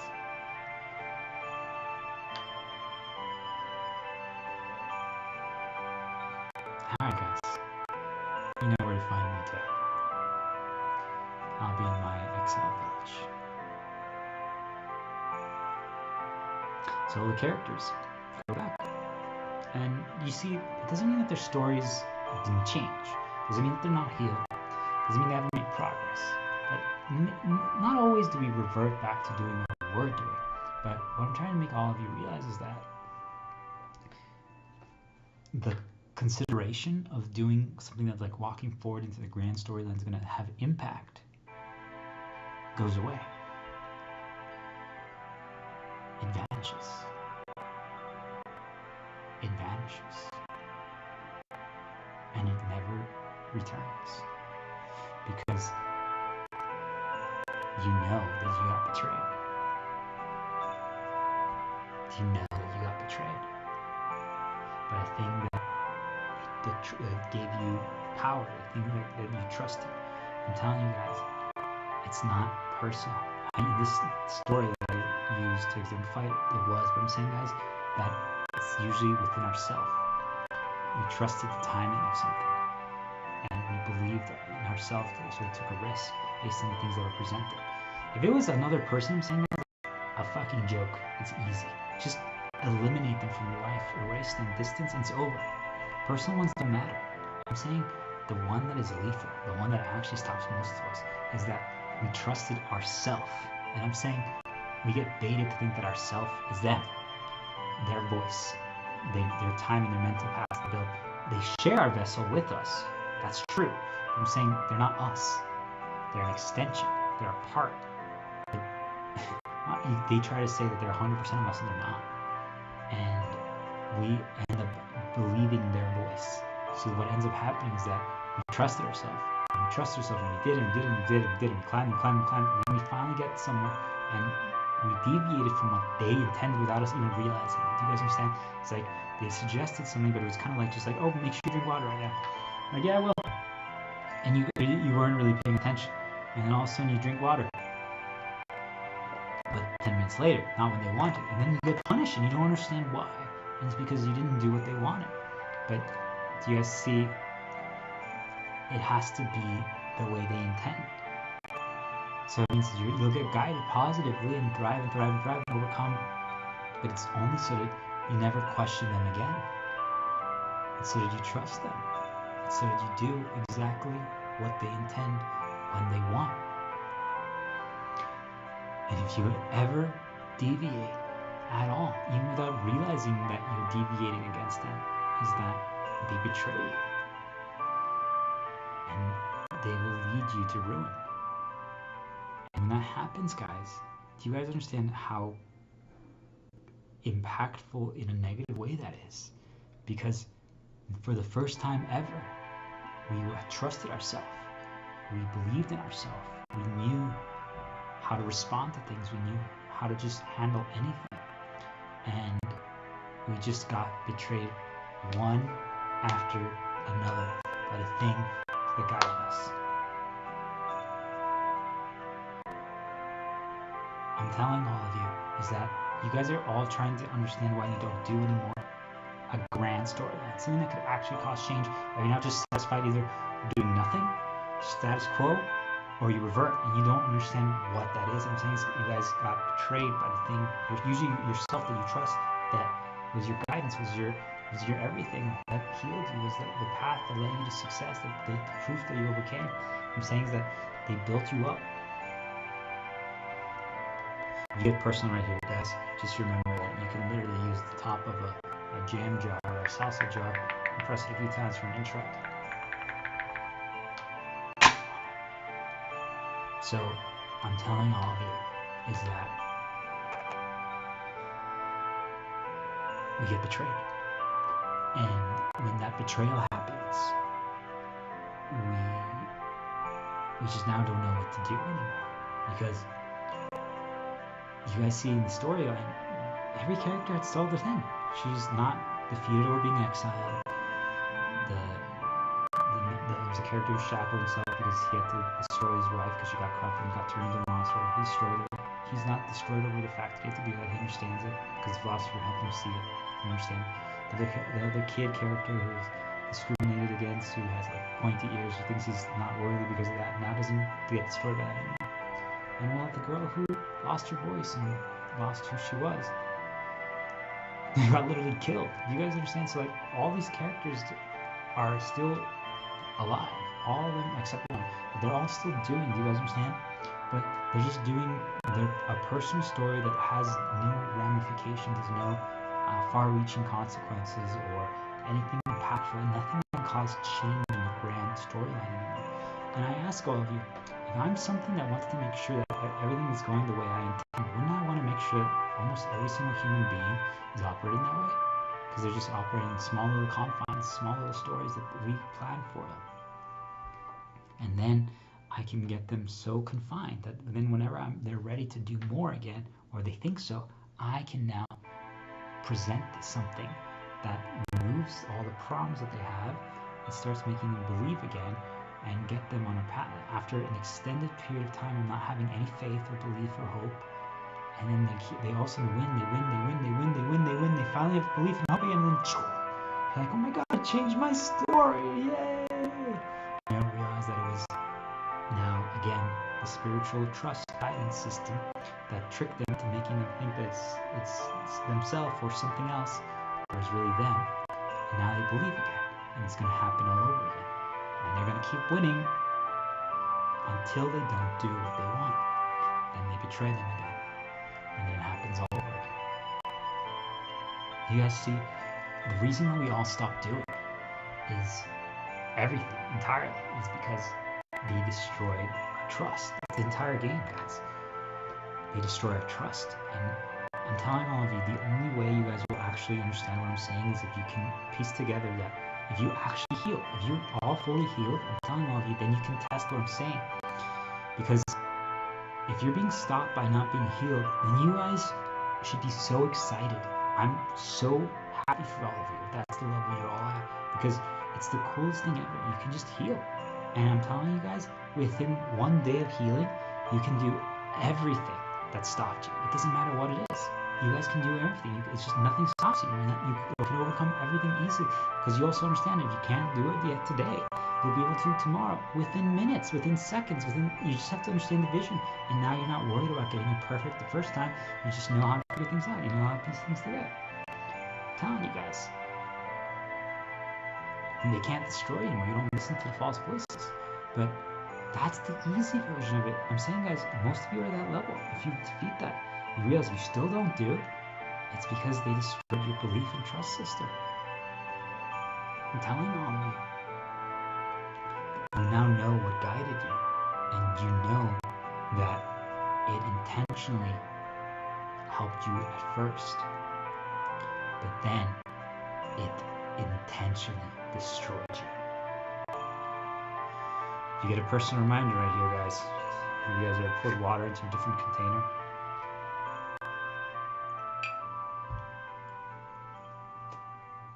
Changed the experience.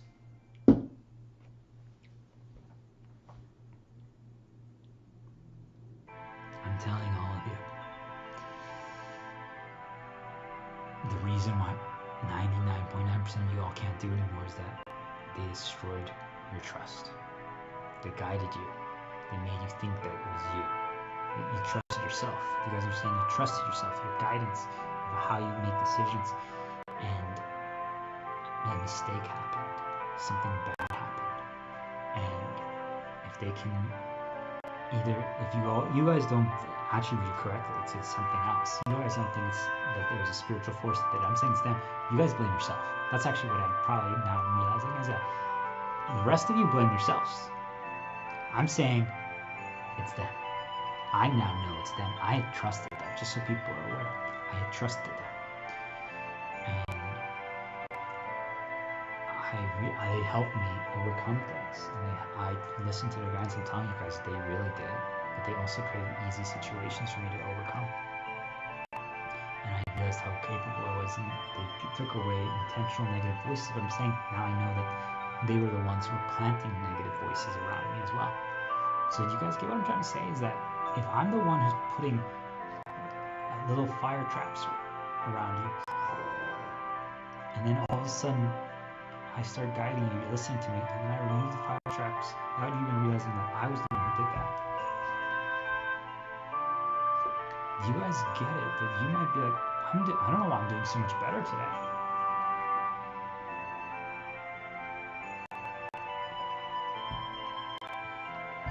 And then,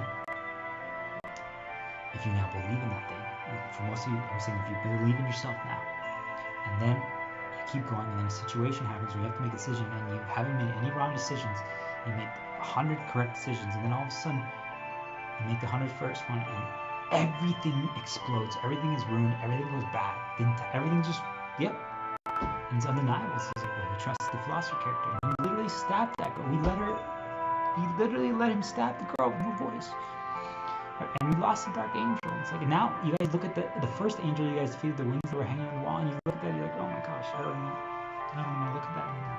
Just a reminder that I got paid.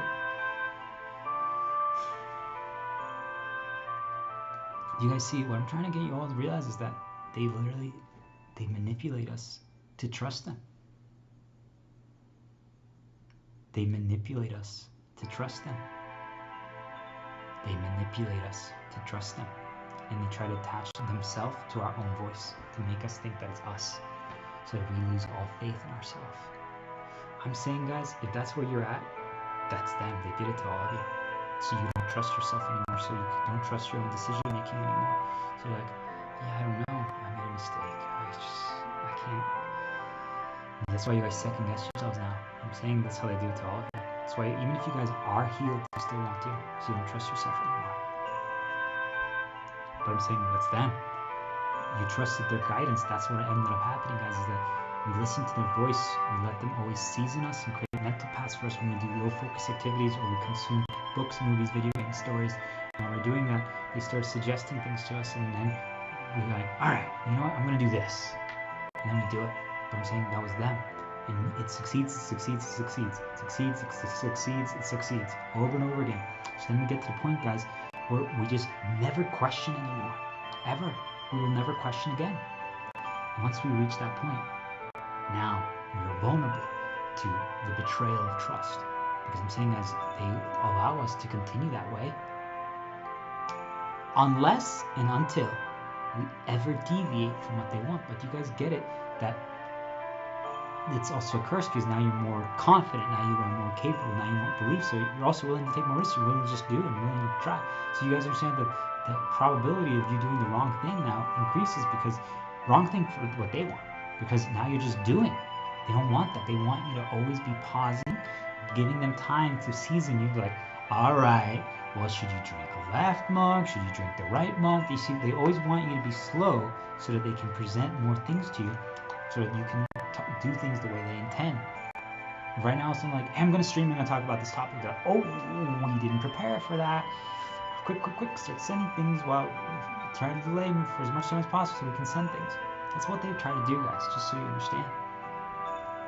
Because then you're more likely, not guaranteed, but you're more likely to then be like, because you guys see, you recognize it. You're like, they're encouraging me to talk about this right now. I'm encouraging me to talk about this right now.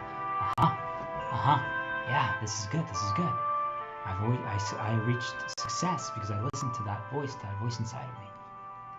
Yeah, of course. No, I'm going to align with that. I'm going to trust that.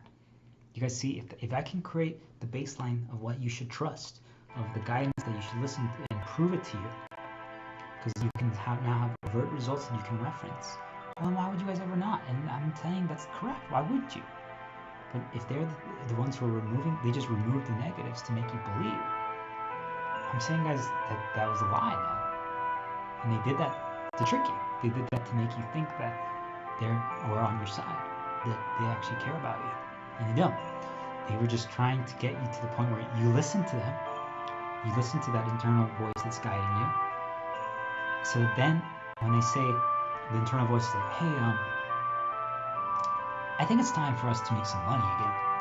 We were really good at sales.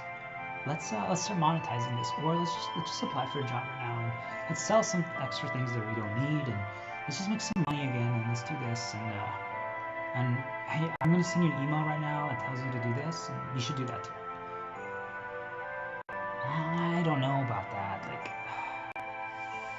sales is kind of like a corrupted path.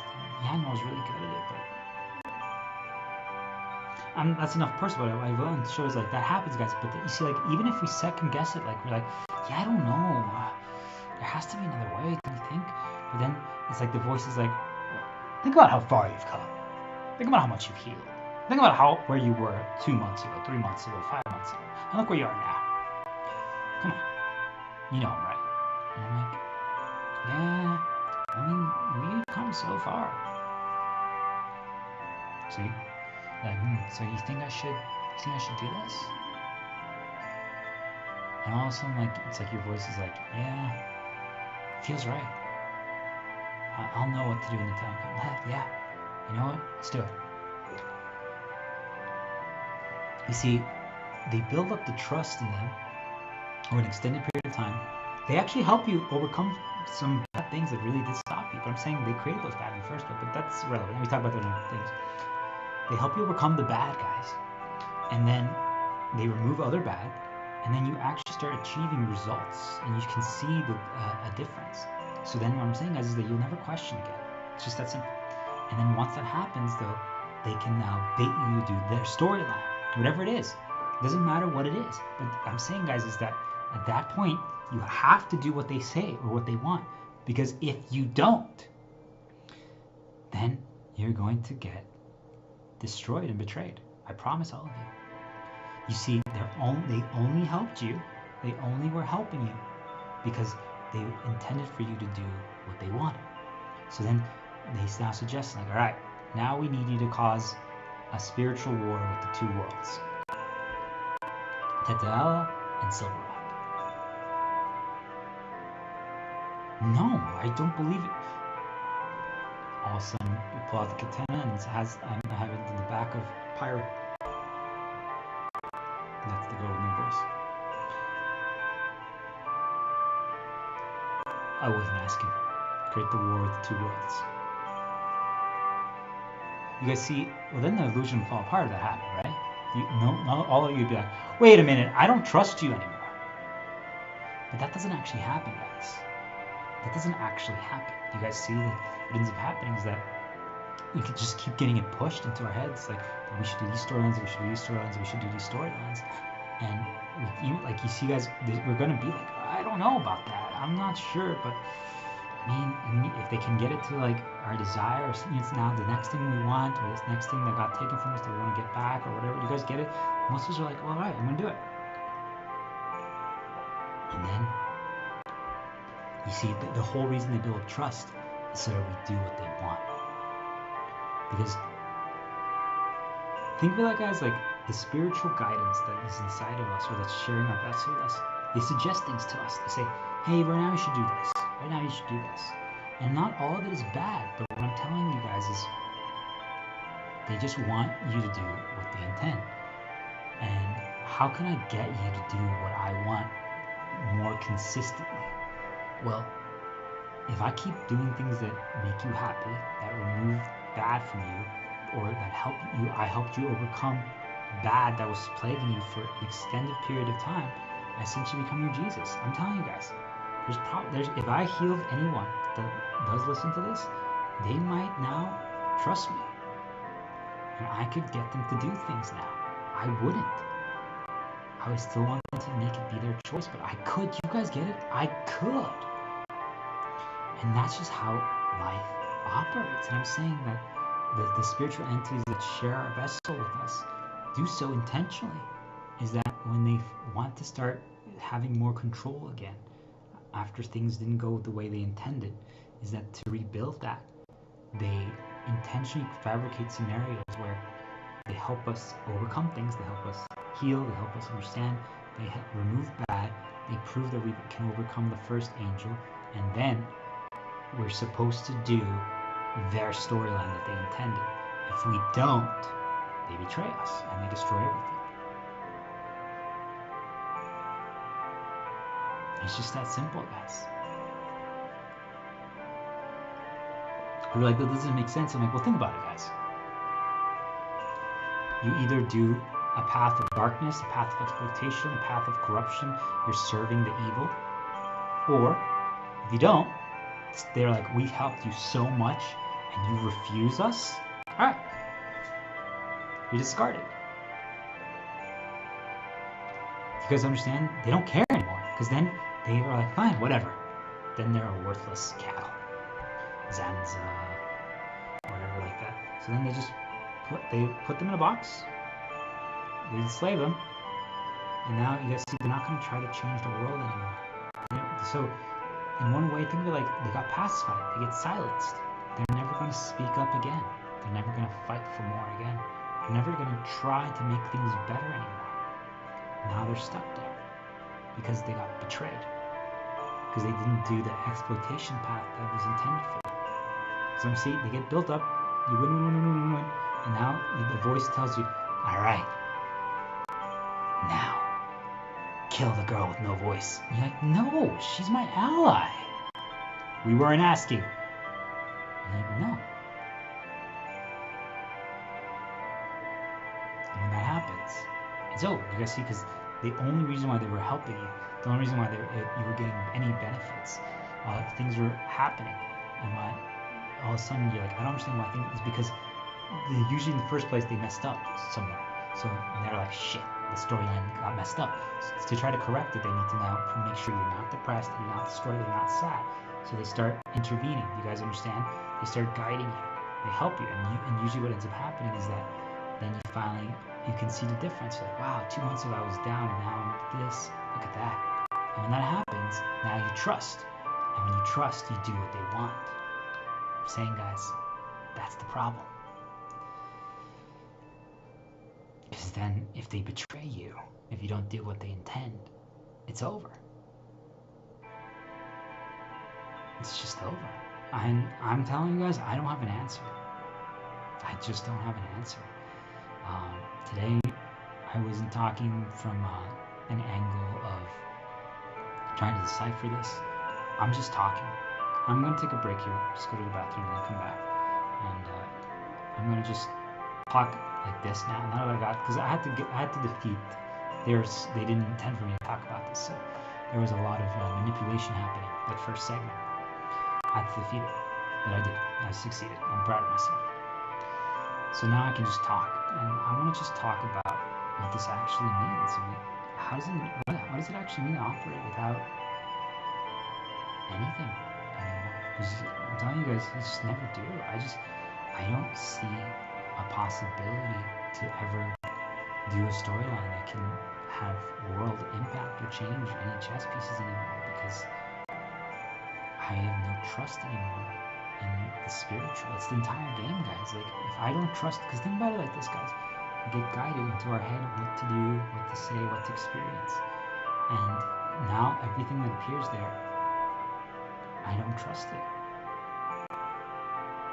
Which means I'll never do. Because I'm like, yeah, I'm definitely going to listen to you. You baited me to go down a path of betrayal. Or you betrayed me after I listened to you. I'm definitely going to listen to you again. You're just going to do it again. You guys understand? You'll never trust again. Alright. It's the answer. That's why all of us don't do. You guys think if you're not healed, I'm telling you guys, figure it out. And you'll be able to do it within minutes if you're healed. If you're actually going to stop by because you're not healed, it's super easy. I'm telling you guys. Figure it out. Watch my other videos and streams. You'll figure it out. You can heal. It's so easy. Once you actually just decide, I'm going to do it. It's easy. Doesn't mean it's fun, but it's easy. And then, because think about it, literally what you gain, you can just do within 5 seconds of being healed, and once you piece it together, like, whoa. I'm telling you guys, if you still can't do, even if you're fully healed, it means that it's not that. It's just you don't trust anymore. I can't trust anything in this world anymore. Alright, I'm going to take a short break.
So that was the entire concept. That was the entire stream. That was the entire idea behind this. It's pretty. I could stop here, but I'm not. I want to reflect on this, and then I'm going to touch upon it one more time. So this segment right now, I'm going to talk about it. I'm just going to break it down a little more. Not as much educational. I know it's going to be, but I want to talk about how it actually feels to be operating this way, because I really do believe that there's more people that are operating this way. They can't put it into words. They don't understand it, why they feel that way. They just can't conceptualize it. They can't understand what's making them feel that way. And I'm saying, guys, they lost trust. And the problem where we all get stuck is that until something happens that changes our belief system, is that we would only understand that phrase from a personal level. And I'm saying it's not personal. You can exemplify it. You can try to put it into words by using personal examples. But I'm saying, guys, it's way more complex than that.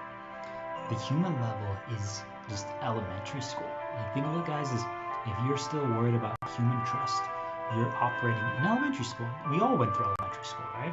1st to 5th grade or 6th grade. We all did. But there's more. And we get stuck there. And that's intentional, because then at any point, if I want you to go to 7th grade, and then I want you to go to 10th grade, and then I want you to go to 12th grade, and then I want you to finally graduate from that, you guys understand that if I can get you stuck somewhere, I can now choose when you graduate. And that's what ends up happening. So I'm saying, if all of you right now just can't be like, I don't understand how you can think about it in any other way, then isn't trust only personal, human? I'm like, no. If you're still there, that's fine. It just means that now you're going to learn advanced knowledge, and that's a good thing. Because if you can piece together what I've been talking about today, it trivializes every single human trust dilemma that each one of you have. It just does. Because what you guys are going to understand then is that, wait a minute, if everyone has a spirit or multiple spirits attached to them, what that actually means is that they got guided to do the things that they did. Do you guys understand what I'm trying to say? Is that if something hurt you or something did bad to each and every one of you, is that it means that they got guided to do so, because the way their decision-making criteria, guys, is that they learn how we make decisions. They create that for most of us. Just so you guys understand, is that they know that, hey, a situation presents. Should I take a bite of cereal right now? I grab the bowl. I look at the cereal. Take a deep breath.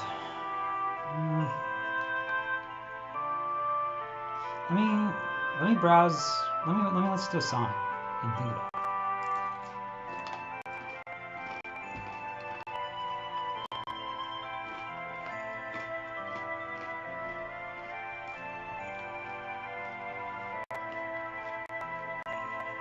You guys ready music? I know, it's making me feel like, yeah.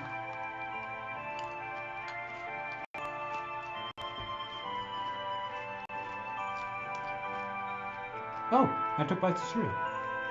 You see, like, so we start learning that. Because most of us can't deviate anymore. We have a set way of doing something. We have a set way of getting to something. We have a set way of operating. We have a set way of figuring something out. We have a set way of understanding something. We have a set way of piecing something together. We can't change anymore. Which means that once they learn how we piece something together, is that they recreate those situations over and over again when they want us to make decisions. So they start us on the path that gets us to figure something out. They learn how we do so. They see because what we might have been the one that created it. Just so you guys are aware, we might have been the one that created it. But they learn. They're like, whoa! They pieced something together, or they to help them make a choice or a decision. They did this. Whoa! We didn't see that one. All right. So then they decipher how we did it, and then they figure out where they can start inserting your templars. So they realize, aha! So whenever they're contemplating, like for myself, what I should talk about on the stream, he listens to some music, he showers, he maybe cooks like a meal or something. Aha! So in those moments, we can start inserting ideas to start manipulating and modifying what he's going to talk about and how he talks about it. Aha! So you see, we all think we trust now our methodology, our approach. But I'm saying that when we're doing those things, the thoughts begin populating into our head. And most of us have never broken free once. So we don't understand that many thoughts that populate into our head are not us. Because we don't even want to consider that we could be sharing the human brain with other things, that they can also put their thoughts into us. That terrifies most people. They wouldn't even consider that possibility. So because that's the case, they never can learn. So when they're doing these low focus activities, all of a sudden thoughts begin populating. Or even if it's not low focus, guys, it's just something that you've mastered, or you don't have to really think about as much. You're not creating new, you're not exploring as much. Or even just, hey, I'm gonna go find a song right now. And while I'm searching for this song that I'm listening to right now, guys, from Tales of Symphonia, I get exposed to some harmless minor info. But you guys see that those can start populating thoughts into my head. And then with that, then I'm like, all right, let's just serve ourselves some cereal, let's put some milk, some water. What should I decide? Well, when I talk about this time, maybe I should be a little bit more aggressive. Maybe I shouldn't tell a story. Maybe I should talk about some personal examples, because people really relate to that. It helps them understand things better when I use personal examples, because when I use my more complex, abstract, like fantasy things, it's not easy for people, because then they actually have to think. I should keep things simple. I should throw in some jokes. I should throw in some humor. I should intentionally do things like that makes people laugh, and just literally spells it out to people, A to B, and there's no complexity. I don't respect my audience, and like all these thoughts are populating into my head, and I'm like, I do want people to heal. I do want people to figure this out. I do want people to understand this. And you tell me if I do all those things that would happen?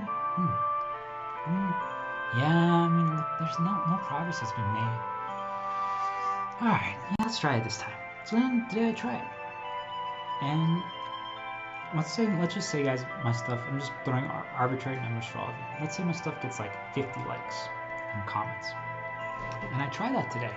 And all of a sudden I get like 150. And I'm like, whoa! And everyone is just overtly congratulating me and telling me, whoa, yeah, when you talk about this stuff through like these personal stories and examples, and when you simplify it, and when you don't talk about those things, and when you do more of these things, yeah, things are just so much better. Yeah, we really trust you now, and we would love to have more of this. So yeah, keep up the great work. So then you're like, whoa, see, I listened to like my voice when I was just like doing low focus activities while something I've already mastered, or while I was showering or chopping vegetables, or while doing dishes, or while I was cleaning, or while I was listening to a song. And I trusted that voice and that guidance that told me that, because that's usually when I think about the approaches that I should do and that should guide my decision making. And I trusted it for once, and things actually resulted. I'm like, you know what? Let's try it again. So what should I talk about today?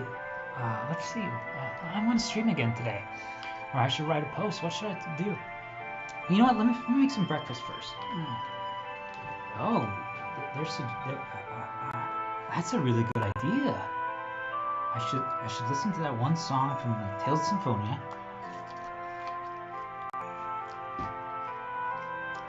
And then, I don't know.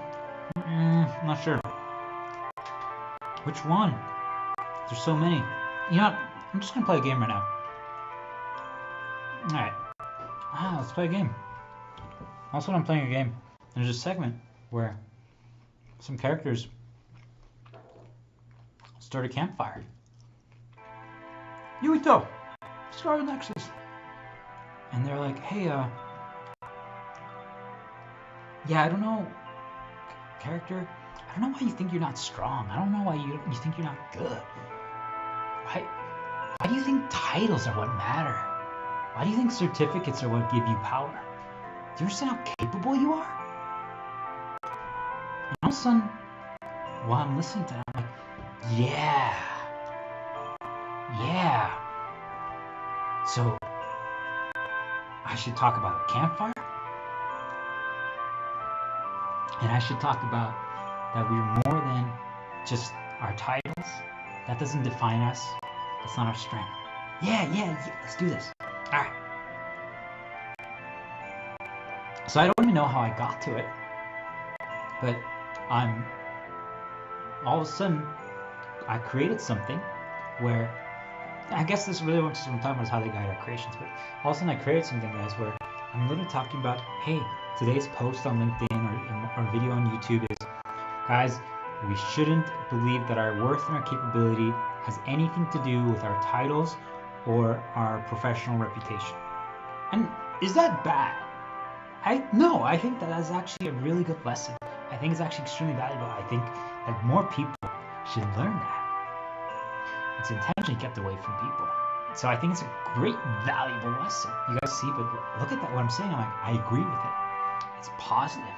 It's something that I'm like, yes. And I'm like, people will resonate with it. It's much more grounded. It's much more neutral. There's no downsides. This is awesome. So I do it. And I'm like, whoa! I just got like 200 people saying this is awesome, that they've been struggling to put into words what they're dealing with, that they don't understand, that I feel like I need to like accomplish something so that I'm worth something in this outside world. And I didn't realize that it was that they attached it to like a title or to like to like a pay grade, like a number, or like a certain number of followers or some kind of like metric like that. And or like, hey, if you get the car, if you have the house, or I didn't understand that's how they did it, but now you explain this and now it all makes so much sense. Thank you so much. And I'm like, whoa, I'm good. Never before have I gotten this. Wow, I'm actually changing people's lives. You guys see, so now our approach and how we got to that, they're like, so that's how I can get to that. We can get them to talk about exactly what we want. All right, let's do this again tomorrow. I wake up, I'm like, I feel like listening to a song. What should I listen to? I don't know. I feel like listening to like Final Fantasy 15. The part where they're fighting that one snake in Garcoma.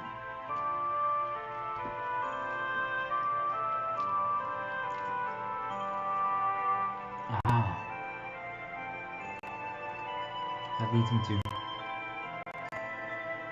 we need to remember that we need to go on adventures with other people. You know what? I'm going to play a game right now, or read a book, or watch a movie that has that topic. Let's just see how I feel. But first, I'm gonna share. I'm sharing. All of a sudden, I'm like, thoughts are populating to my head. I'm like, yeah, we gotta go on adventures with people. We gotta trust them. We gotta rely on them.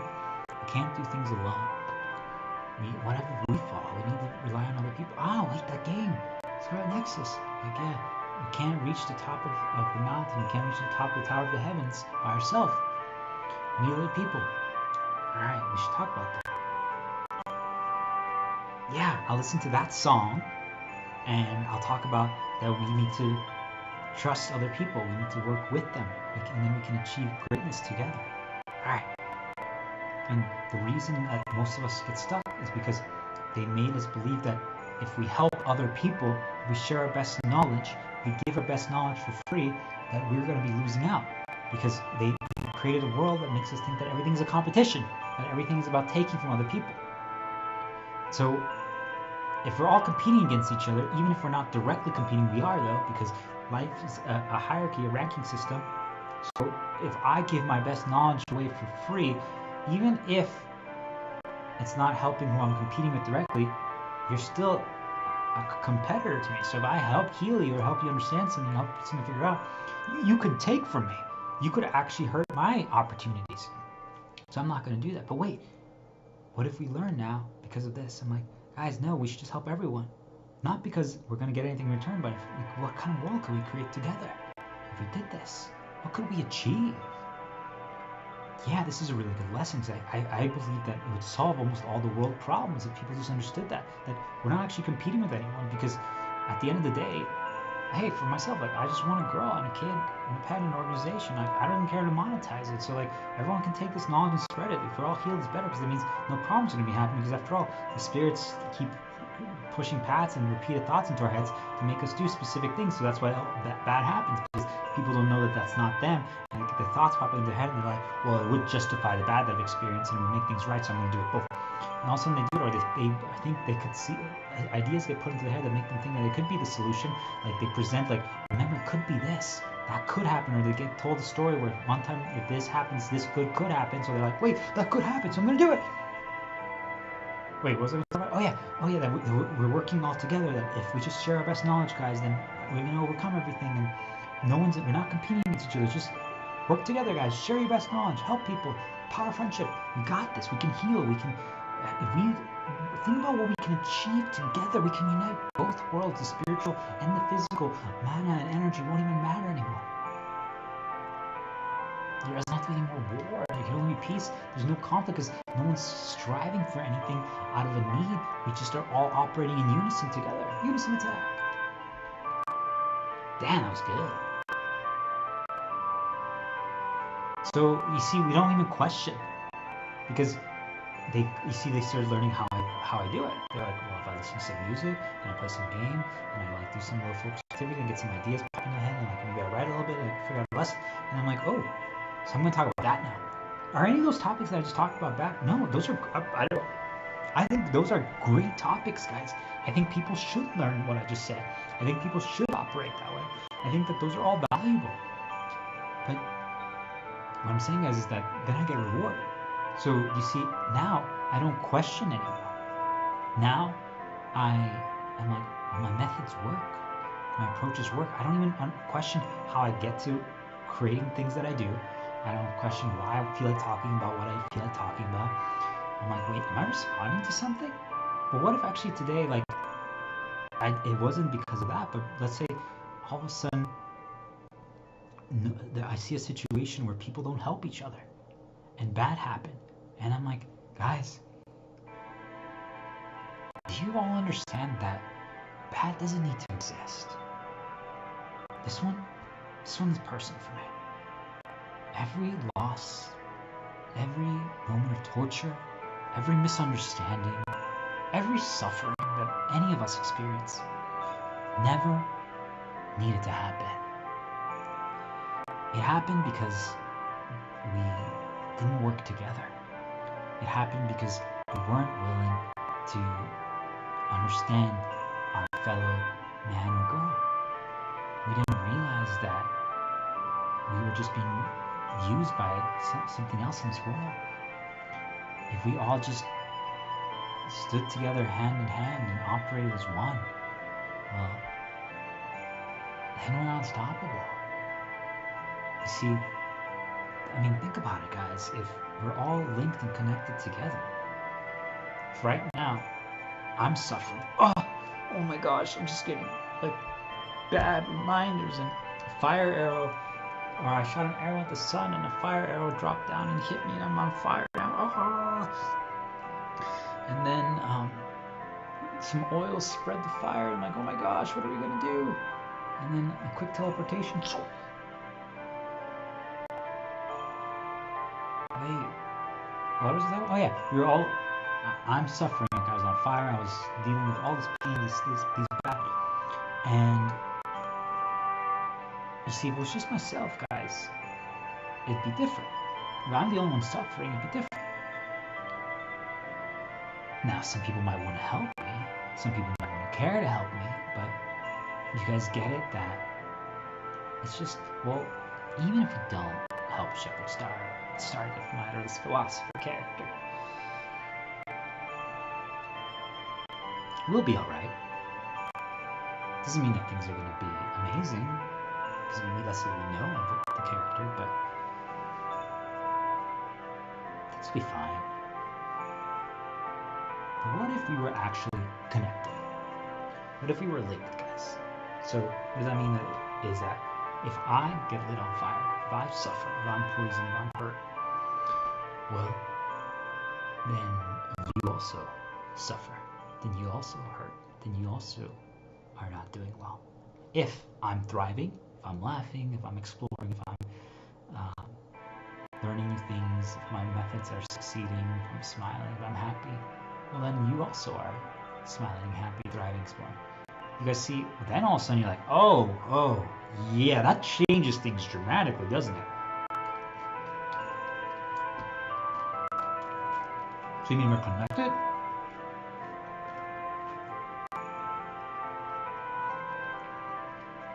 So I want to be doing well then.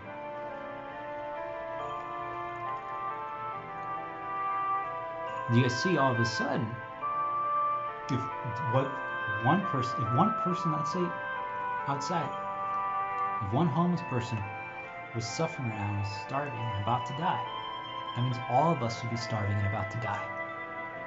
Wouldn't the behavior of every single human being on this world change? If we all learned that, wouldn't all of our behaviors change overnight? Think about that one.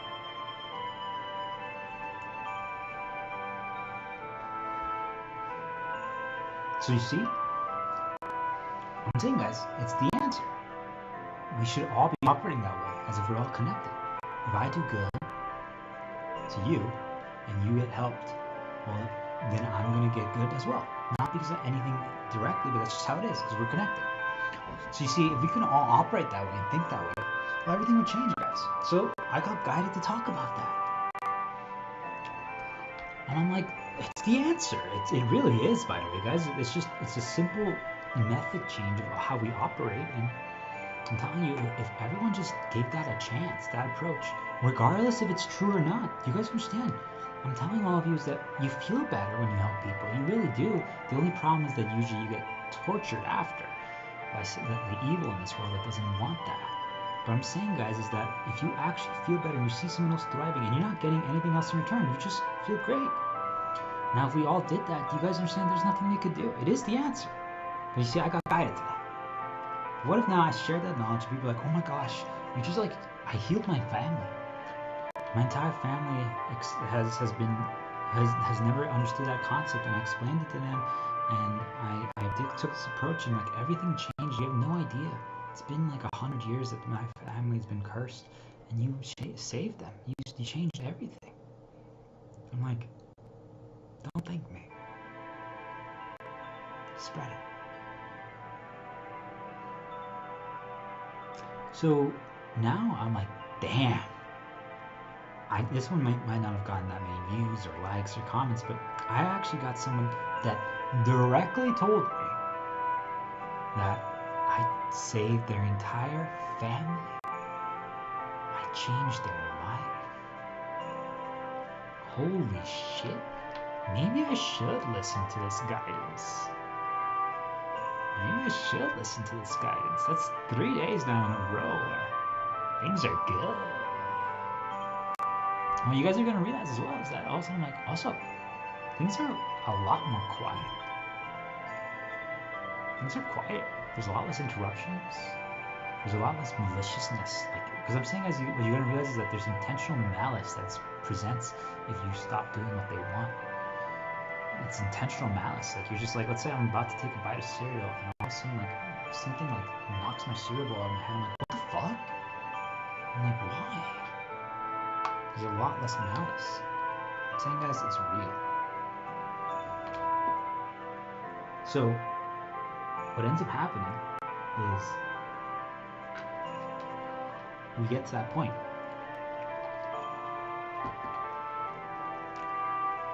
Where we believe in our methodology and how we come to make decisions. Our self-guidance system, our self-navigation system. Think of it like we have a mini-map that we can make appear in front of us. And it shows the location, wherever we're at currently, like, what path do I walk? And like, it reminds us that we walked that path last time, that happened. Let's go this path this time, we're good. You guys see, if I control what presents on this mini-map, can I put some intentional bad on the left path to make you always choose to go to the right path? And then make it, I'm suggesting, remember guys, I suggested the right path. The shepherd star, look at my shepherd talisman. Yeah, you guys see the pictures in the background? Look at the lion, look at the owl. Look at the star on the dark night. Look at the sun too. You guys see the phoenix? If I always put a spike trap on the left, but right before that I tell you, hey, you should probably consider going to the right. And I just leave it at that. And then you walk to the left and you're like, whoa! Oh my gosh, there's a spike trap here. Ugh. I guess let's go to the right. And you go to the right and all of a sudden, like, the beautiful girl got excellent. It's like, hey. You're like, whoa. I should listen to that guidance. I should go to the right.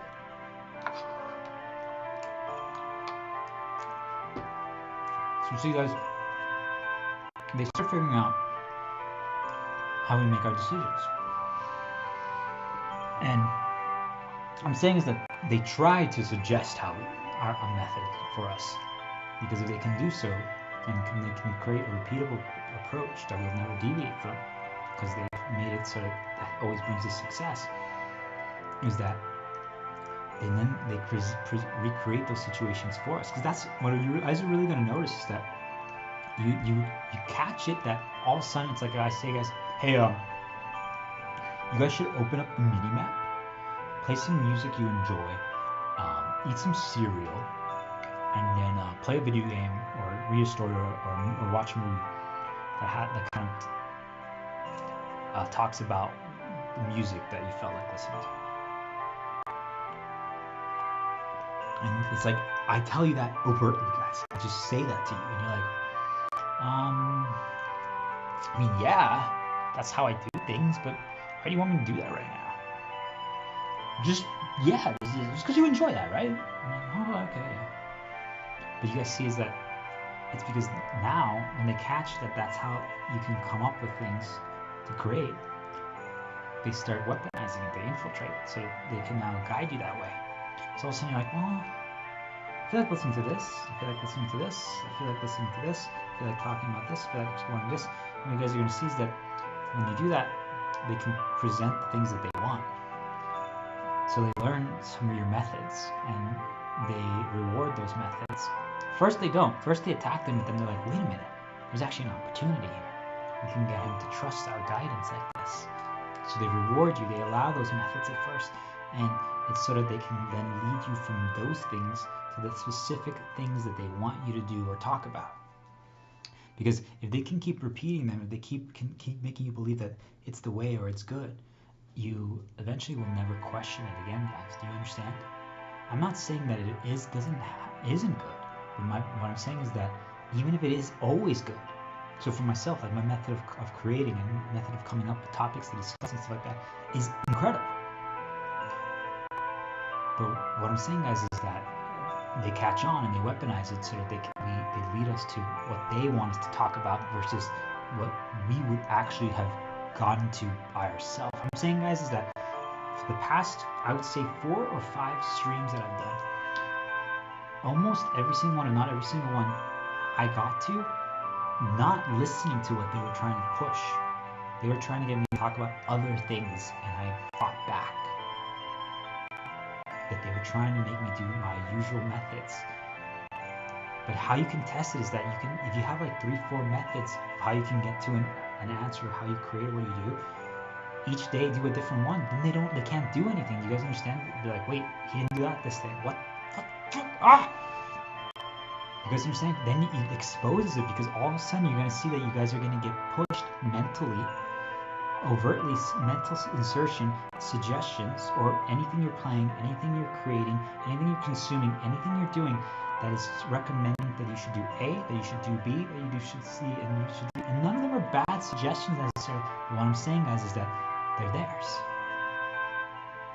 And I'm saying, at first, if you have never been betrayed yet by them, you don't question it at all. Your voice that is populating that into your head, you're like, oh my gosh, that's a really good idea. I should talk about that, or I should create about that, or I should do that. And you guys do it. And I'm saying it doesn't even matter if you get rewarded or not, but you guys see results happen, or you accomplish it. Wow, yeah. And what I'm saying is that usually it's to condition you, and it's used to create paths that they actually want you to end up considering or doing.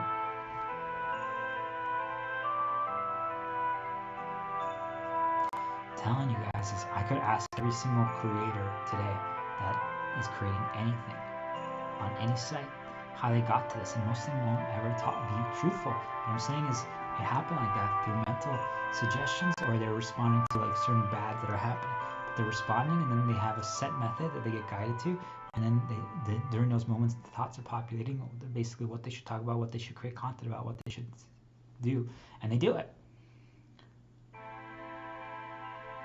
And I'm saying that as if they continue doing that, the storyline gets written the way the world wants. So that means that if at any point though, all of a sudden, like let's say, like I tell them, like, hey, just so you guys know, I know that you got control here, and you created today wasn't by your choosing. Something else chose it for you. If you don't deviate how you create tomorrow, you're gonna literally do exactly what they want. And I just leave that, and I just have to say something like that. Tomorrow, I'm telling you guys, they're not gonna create the normal way, even though they're gonna get pushed, and you're like, yeah, I'm not gonna do that. And I'm telling you guys that the spiritual trust system, the guidance, is gonna get mad, because they were never supposed to break free from that hold. You guys understand is that they get a certain method crafted within them, and they can't deviate anymore. It's over. And when that happens, guys, you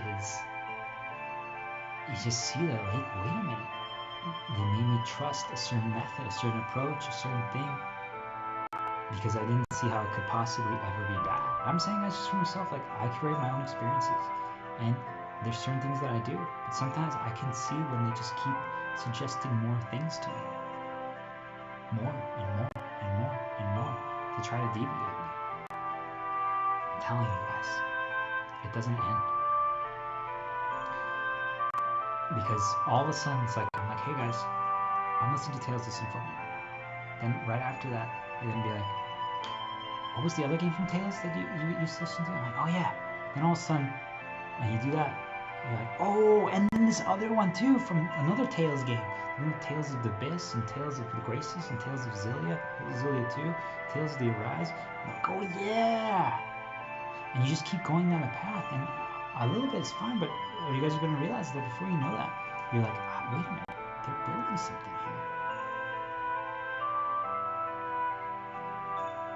So what you guys see is that all those are good suggestions. But if you don't know what those things are connected to, or what they're trying to suggest, or what they're trying to make us do, we just keep choosing to trust the guidance. What I'm saying is that what eventually happens is that you will keep listening to whatever it says, like, oh, now you should search for this song, and now you should search for this song, and now you should search for this song. But then if each time I search for a new song, there's like a beautiful girl that appears in front of me, right? Or in a purple outfit, or in a Christmas outfit, or a white dress, or something like that. And over and over, and every time I search for it, that's the first thing that appears. I'm like, yeah, this is really a good path. But all of a sudden, at the 7th song that I search, instead of Tifa appearing, all of a sudden, like, I don't know, guys, the dragon that took them to the Tower of Salvation appears, and like, oh my gosh, that reminds me when we lost the Dark Angel. I got betrayed, got stabbed. The girl who lost her voice got stabbed. And I'm like, oh my gosh.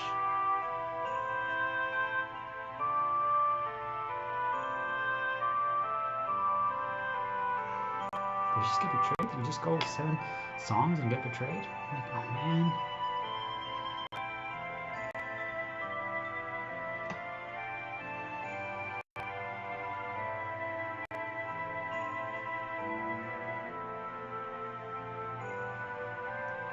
I don't trust them anymore.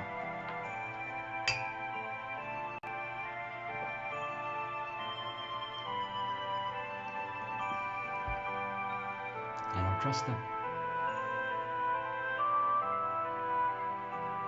So now, the next day happens. I'm doing my own thing. It's actually quiet for once in the morning. And then, let's say, for myself, I'm about to play a video game. For you guys, think of it like, if you don't, like you watch a movie or read a book. And you know that you should add some music to add to the feel. I'm telling you guys, if you haven't done so, add some instrumental music that channels the feel. It adds so much. And then you do so. But when you're thinking about what to search, you're like, what should I search? An idea populates into your head. It's like, you should add that sad Tales of the Abyss song. When the characters realize that they destroyed an entire city. And they made a child fall into a poison swamp. And they died. I'm like, oh my gosh. But yeah, that song is...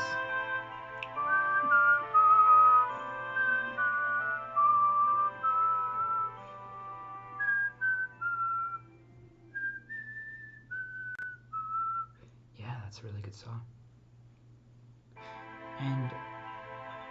But then you're like, wait a minute. Wait a minute.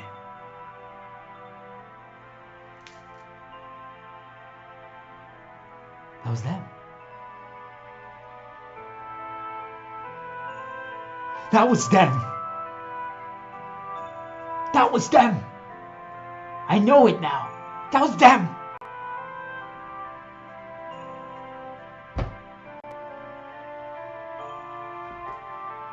I don't trust them because they betrayed me. Let's just say, remember I said the 7th song, like the dragon that took them to the tower, that led them to the dark angel situation, is the equivalent of that's when you got destroyed by something. Like that's when you lost everything in life, or something terrible happened, or something bad happened, whatever you were seeking. So you guys see like that event happened, right? So now you're like, wait a minute. I just know that the thing that destroyed me, it's just suggested to me that I searched a song.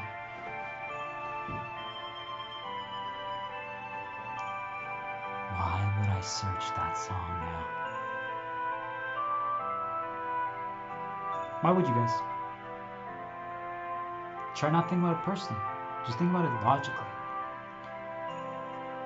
In the story of the philosopher that stabbed the girl who lost your voice. Now the philosopher says, hey guys, I'm sorry. I can't bring her back. But if you guys choose to fight the Dark Angel again, I will throw my katana at it, it'll have to respond to it, and then I will take the first blow for all of you. I don't know if we'll win. I don't plan to die to the Dark Angel, but I'm going to do that for you. It should buy all of you a lot of time to make progress. You see, the girl got exiled, the kid who overcame discrimination fears, and the husband who had to destroy his corrupted wife to save her, all look at each other and they're like, well, I mean, that would work if you were part of our team naturally. Well, that's how it should have been in the first place. I know, it's just, I know I misguided you. I didn't know what to do. I thought we had to create like that little marketplace, the Hyrule Castle marketplace. I was worried because the Dark Angel needed me to do some things. I didn't know what to do. and change my mind.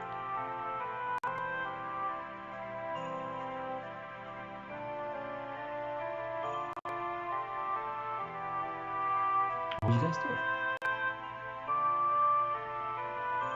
This thing guided you, healed you, helped you, made you remember. But then it led to your destruction. So now, it's telling you, try again.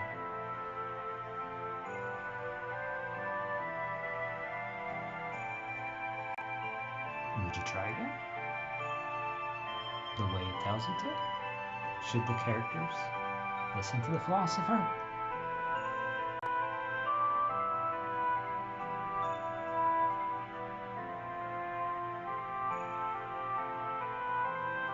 I'm telling all of you is that it doesn't matter how healed they are. It doesn't matter if they've overcome betrayal. Like I'm saying, like if they heal, because I'm saying it personal but easy. It doesn't matter. But what ends up happening, guys, is that they're gonna be like, you know what, philosopher, I swore that I'd destroy you for what you did. I'm not gonna destroy you anymore. But you're not welcome. We don't want you suggesting things anymore to us. We don't need your guidance. It doesn't matter what you suggest. We don't believe you. And anything you try, we know it's not going to help us beat the spirit or beat the angel.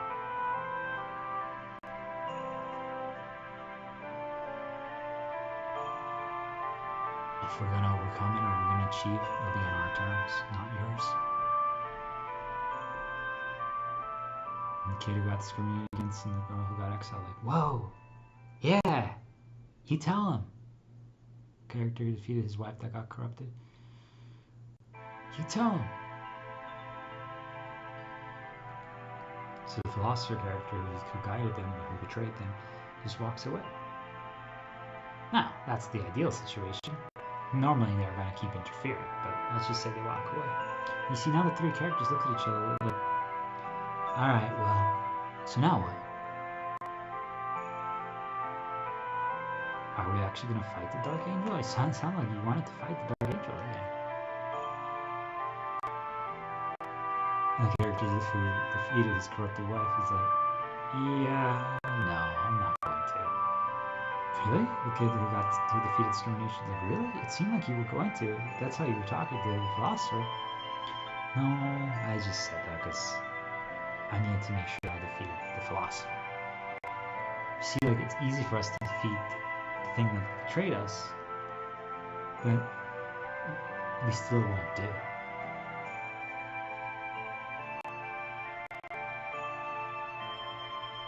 Do you guys understand? If they return and try to present suggestions, we're going to defeat those suggestions. We're not going to do them because we now know it's them. And even if they're good, we'll question them. But if they're bad, we'll destroy them easily. But you guys see, it's like we can now defeat them. You see, now essentially they become our enemy. The thing that helped us and guided us is now our enemy. And I'm saying that the correct play is to defeat the complete revenge and hatred play. See, like, the way they defeated the thing that betrayed them was just like, hey, you're not welcome here anymore. We'll never listen to you again. We're not going to destroy you. You're not welcome here. Just be quiet. And none of your suggestions are welcome. We'll never do what you want. We'll never do things your way. We're going to suppress you forever and keep you out of reach. What I'm saying, guys, is that if you do that, you heal. I'm saying if you guys do that, you survive. But here's the problem. You still won't do anything that actually now has a potential for a world impact, grand narrative, storyline change. You just won't, because you don't trust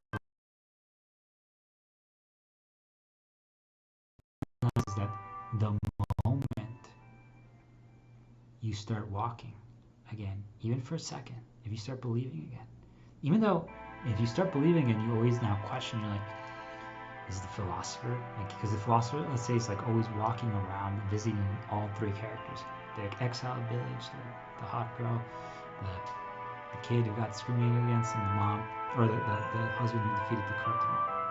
He's walking, he visits all three of them over and over again, and every time he does, he's like, hey, you should try this. I suggest this. Like, I thought you overcame your exile. I thought you were more than that. She's like, I did. That's why I returned here. And things are fine.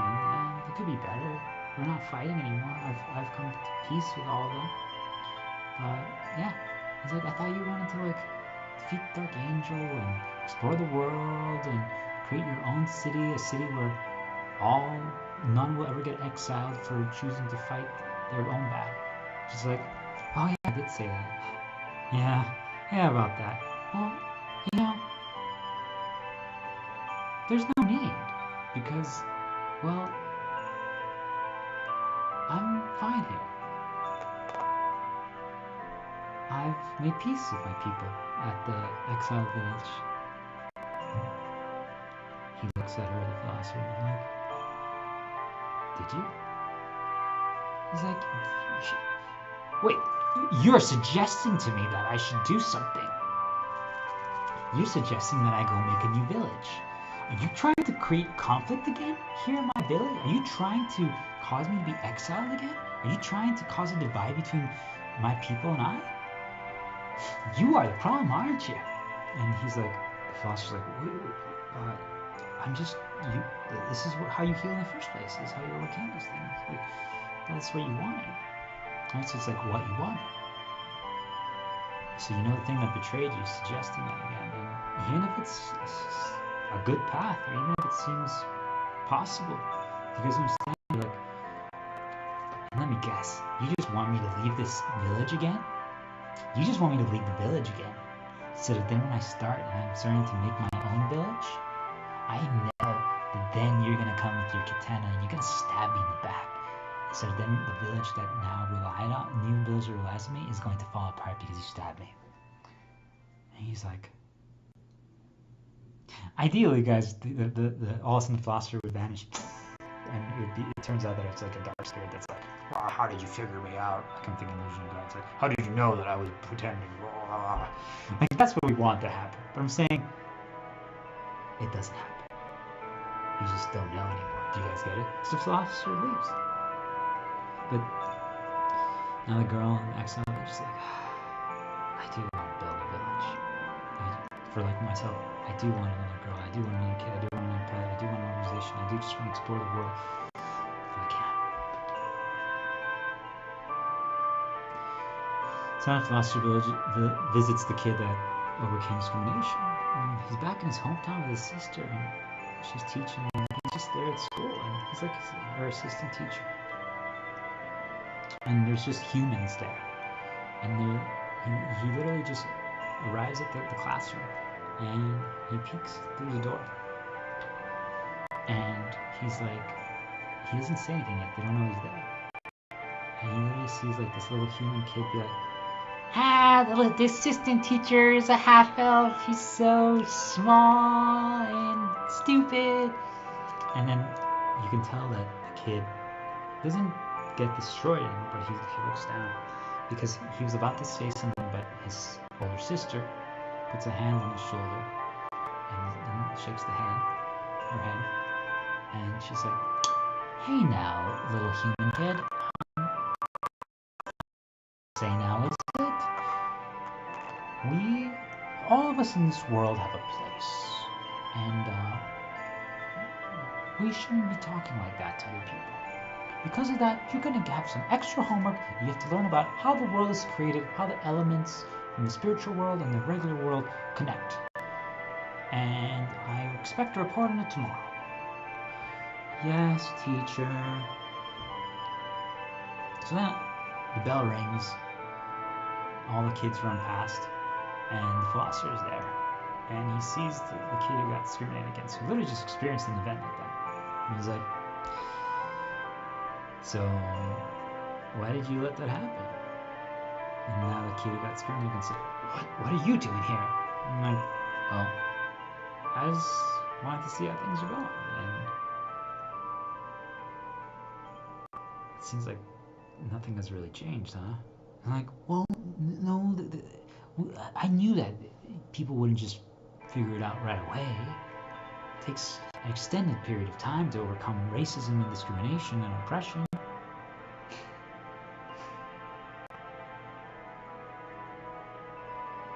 Yeah, but why did you tolerate that? Well, I mean, I didn't want to. She gets really mad when I fight back. There's no other choice. You have to. If you allow it, it's just going to continue. And we don't have to like destroy the human kid, but we have to make them realize that we're all equal. That those things don't matter. She's like, but she explained it. And I'm like, yeah, you really think the kid got anything other than he has to be home? He's like, yeah, you're right. Wait.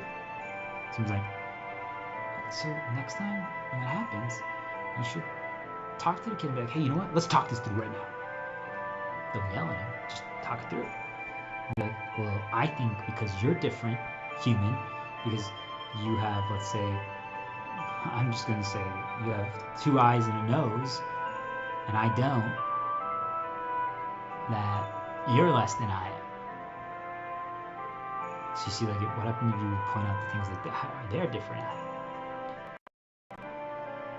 Then what? Well, yeah, then the kid would have to think about that, wouldn't they?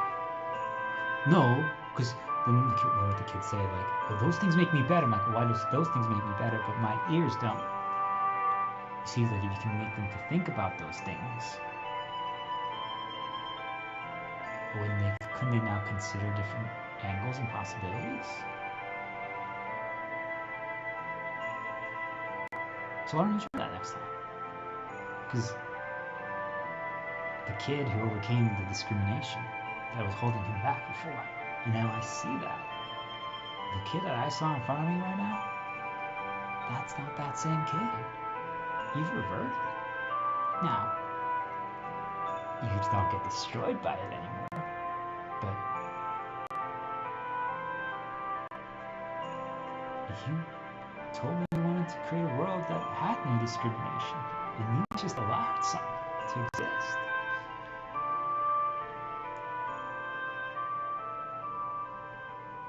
Are things really fine? First of all, what are you even doing here? You're the one who betrayed us. You see that shoe over there? I don't know if you forgot, but that girl that you murdered, who lost your voice, that's one of her shoes. And I have it there because I want to never forget. Foster just is like, oh man. And you know what? I know that it takes time to heal the world from discrimination. It's not an overnight thing. Unlike you, I don't try to rush for things.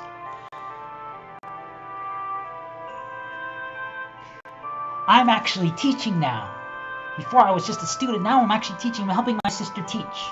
So now I actually have an opportunity to slowly bring in lessons about this. I'm like, yeah, I get it. The foster's like, yeah, I get it. And you, I know you're just trying to suggest things to me. You just want me to have these conflicts with these humans so that more problems can happen. You're not welcome here. You've lost your leads. So now the kid walks to the window, looks out the window, and is like,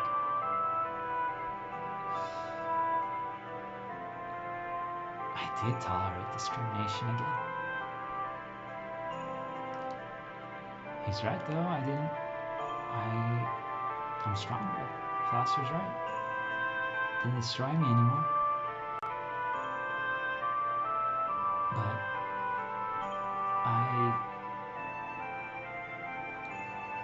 if I can't even heal discrimination here in my school and kids who are just starting, it's not even that reinforced, how could I actually change the world like I said I was going to?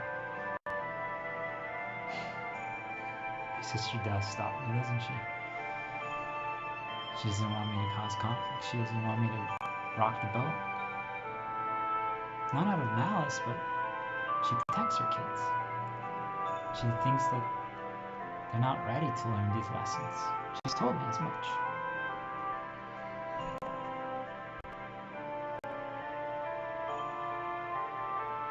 You know? Oh well. I'm gonna try to teach the kids, but yeah, nothing's really changing now, is it?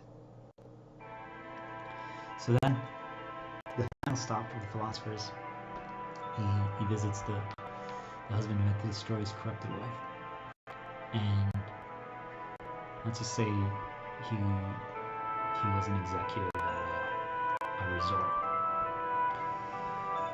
And he stops by, and he requests, or he visits the day there's like an event at the beach where they're celebrating success, and for that the resort has success. And when he visits he didn't know that he's an executive, but when he visits, he sees that there's like an award ceremony going on, and that this man is all the other executives are being congratulated and praised, and they are getting like trophies, certificates, awards, things of that nature, and their wife is getting called up to that. But you can see all of them are beautiful, or like models, but essentially they are just there as the trophy. They're just there for the money, for the praise, for the adoration. And then the last executive that gets called up, or the only executive that doesn't get called up is him, who defeated his wife who got corrupted. And they're like, well, the only region that didn't perform this year is the region that this guy had. But maybe if you got a girl, then he would actually care to make more money and realize that we need to get more customers and we need to lower our overhead costs and so forth and so forth, right? Something like that, guys. So the philosopher walks by and taps the man who defeated the executive, who defeated his wife who got corrupted, became a monster. He's like, hey, why did you tolerate that? He's like, oh, it's you. Why did you tolerate that? What do you mean? I'm like, you know why you are in your current predicament. Your wife got corrupted by darkness, and she was destroying everything, and you had to destroy her to save not only yourself, but everything around you. Let's just say literally that if a girl gets corrupted, she becomes like a monster, right? Think like that, guys. Like a monster has like tentacles and sharp teeth and things of that nature. And she could actually like kill people and things like that. So you have to like actually like, I think literally it's an example, but like you have to actually destroy it, kill it. And when the situation happens, this is hilarious, by the way. He's like, you know why you did what you did. Of course it's always going to haunt you, because you had to destroy her to prevent further destruction. She was out of control. She was corrupting everything else that she was touching. How could you just let them say that to you? And also, all your fellow executives and their wives, they're all corrupted. They're all spreading the corruption.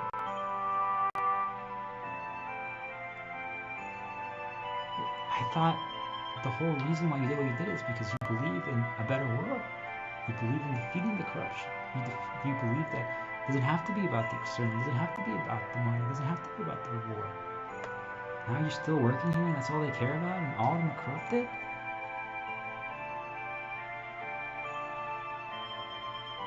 What are you doing?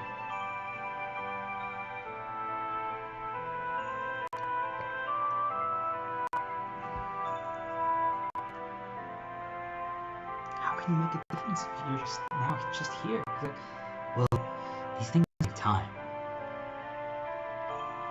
I can't just change this entire industry or this entire location overnight.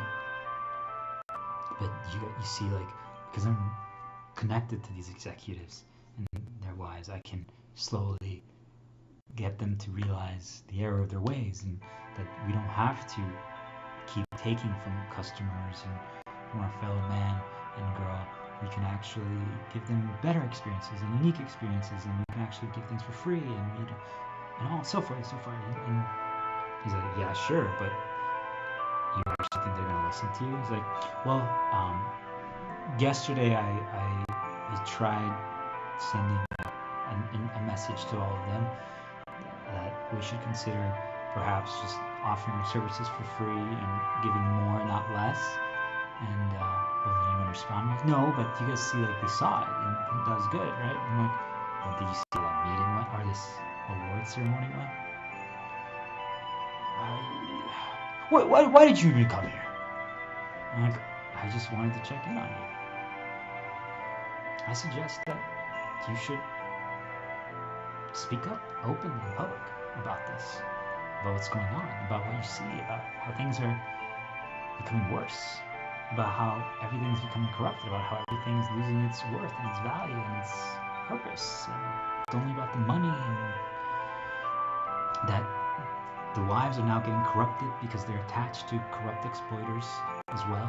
So everyone is just corrupting each other, and the wife's going to demand more, and then the husband's going to worry that he has to meet her demands or his promises are going to happen. So then conflicts are going to rise, and there's going to be more corruption. The children are going to be corrupted, so it's going to keep spreading. And they now base all their worth and value on titles, externals, and things of that nature.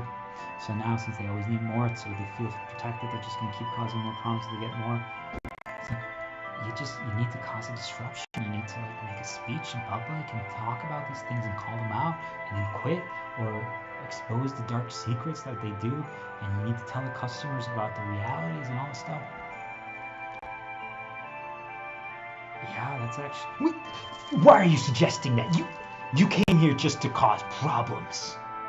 You came here just to cause problems. I know you did. You literally are suggesting all those things because you just want to destroy this resort. You literally are here. You want to destroy them too. You want to betray them too. I know you want me to do that, and then right then, when I'm starting to make this speech, and then when I'm starting to, like, quit or expose information, I know you're gonna find a way to somehow betray me. You're gonna tell things. You're gonna say things to other people that are gonna cause me to have problems. Like, well, actually, that wasn't what I was gonna do, but all right, I guess I should leave. But remember, you were more than this. And Foster walks away.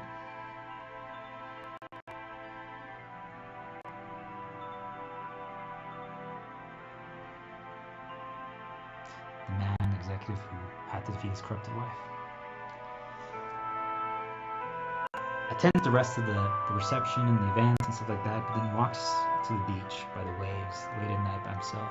There's 2 little torches there, so you can just hear the waves. He's just staring at the ocean. You just see very little light left from the stars. There's not even a moon. It's covered by clouds. And he's like, why did I return here? Why am I playing the role of the executive? Everyone here is just corrupted. I know I thought I could change things, but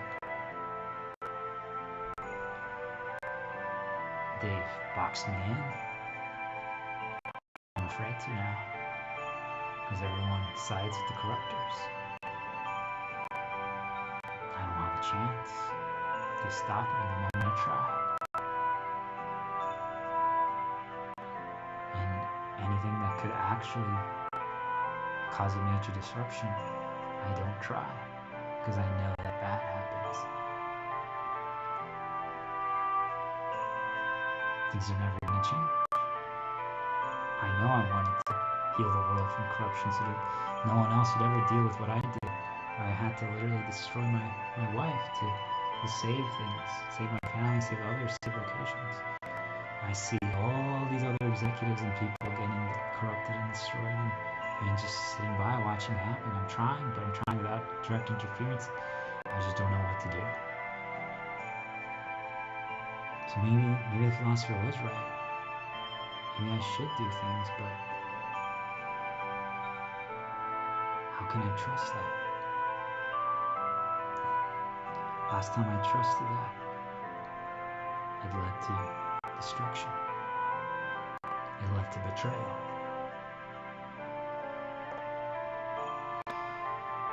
So now, the philosopher returns to the location where the dark angel was, and the dragon, and the tower, and there on the ground is his katana, the sword that he used to stab the girl without a voice. And he looks at it.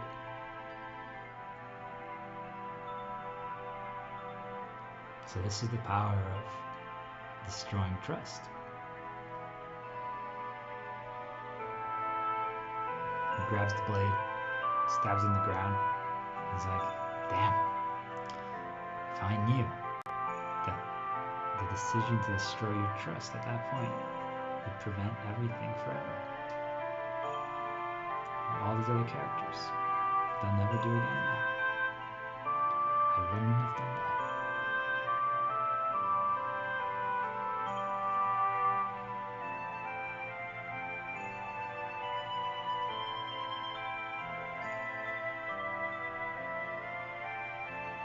The end.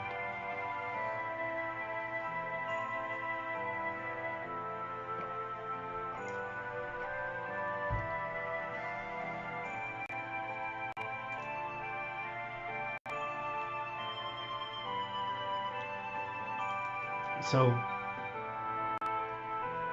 with that, people are like, how is that the end of the story? And I'm like, because that's the end.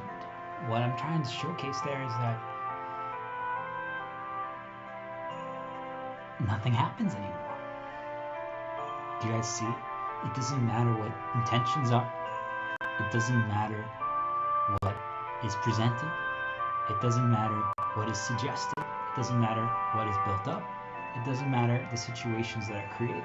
Is that we all think of it like a turtle that goes back into the shell, or a snail that goes back into the concha. And when they do that, or a snake or something like that, we all just revert back to our safe zones, our old storylines. You guys get it? And I'm not saying that we all necessarily will do like what I talked about in this situation, our old storyline, but nothing major is going to happen. And the changes don't happen anymore. There's no grand storyline that can have impact. We will say we're trying, we'll say we're fighting, but we do it from a safe distance. We do it from a point where nothing really bad can happen anymore.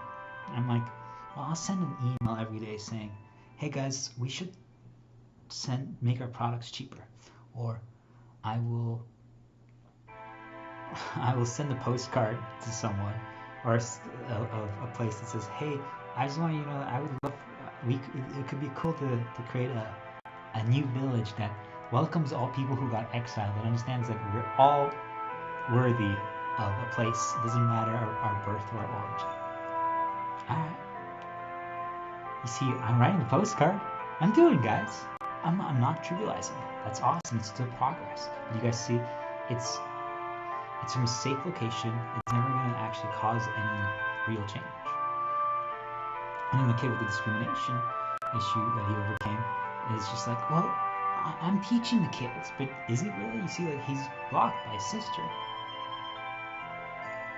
And he's there now, and he's literally getting the negatives presented at him, but he just tolerates them because he knows, he's like, it's not worth the fight, because that's what his sister's saying. But he like let's say once a week he gets to do like a 15-minute lecture, and he tries to sneak in some lessons about discrimination, but he maybe paints it like there was a lion, a phoenix, and an owl, and like a dove, and like stuff like that, and a dog, and they all got along for 5 days until the lion realized that the owl has different eyes, and the owl realized that, and so forth, right? So you see, like they try to squeeze in the answer or a lesson in something more like metaphorical, something more abstract that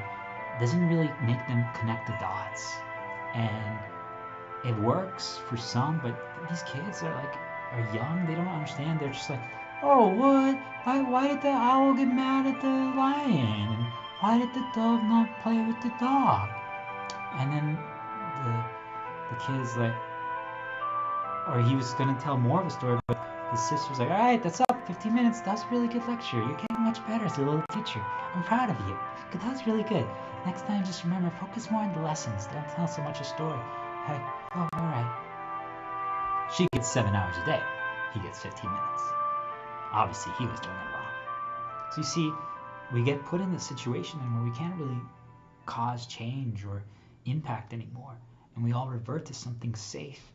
And I'm telling you guys, it's because our guidance system, our belief, got betrayed. And it got betrayed, and now we might have maybe tried some harmless things, or maybe we did try again and then we lost again. So then you guys see, like, well, then it's like, what's the point? What's the point of trying? What's the point of doing? Like, if we do, we're just gonna get stabbed in the back. So you see, the philosopher, I'm saying, guys, in my cases, I wish that were true. I wish it were true that the spiritual things in this world were actually trying to make things right. But here's the worst part, guys.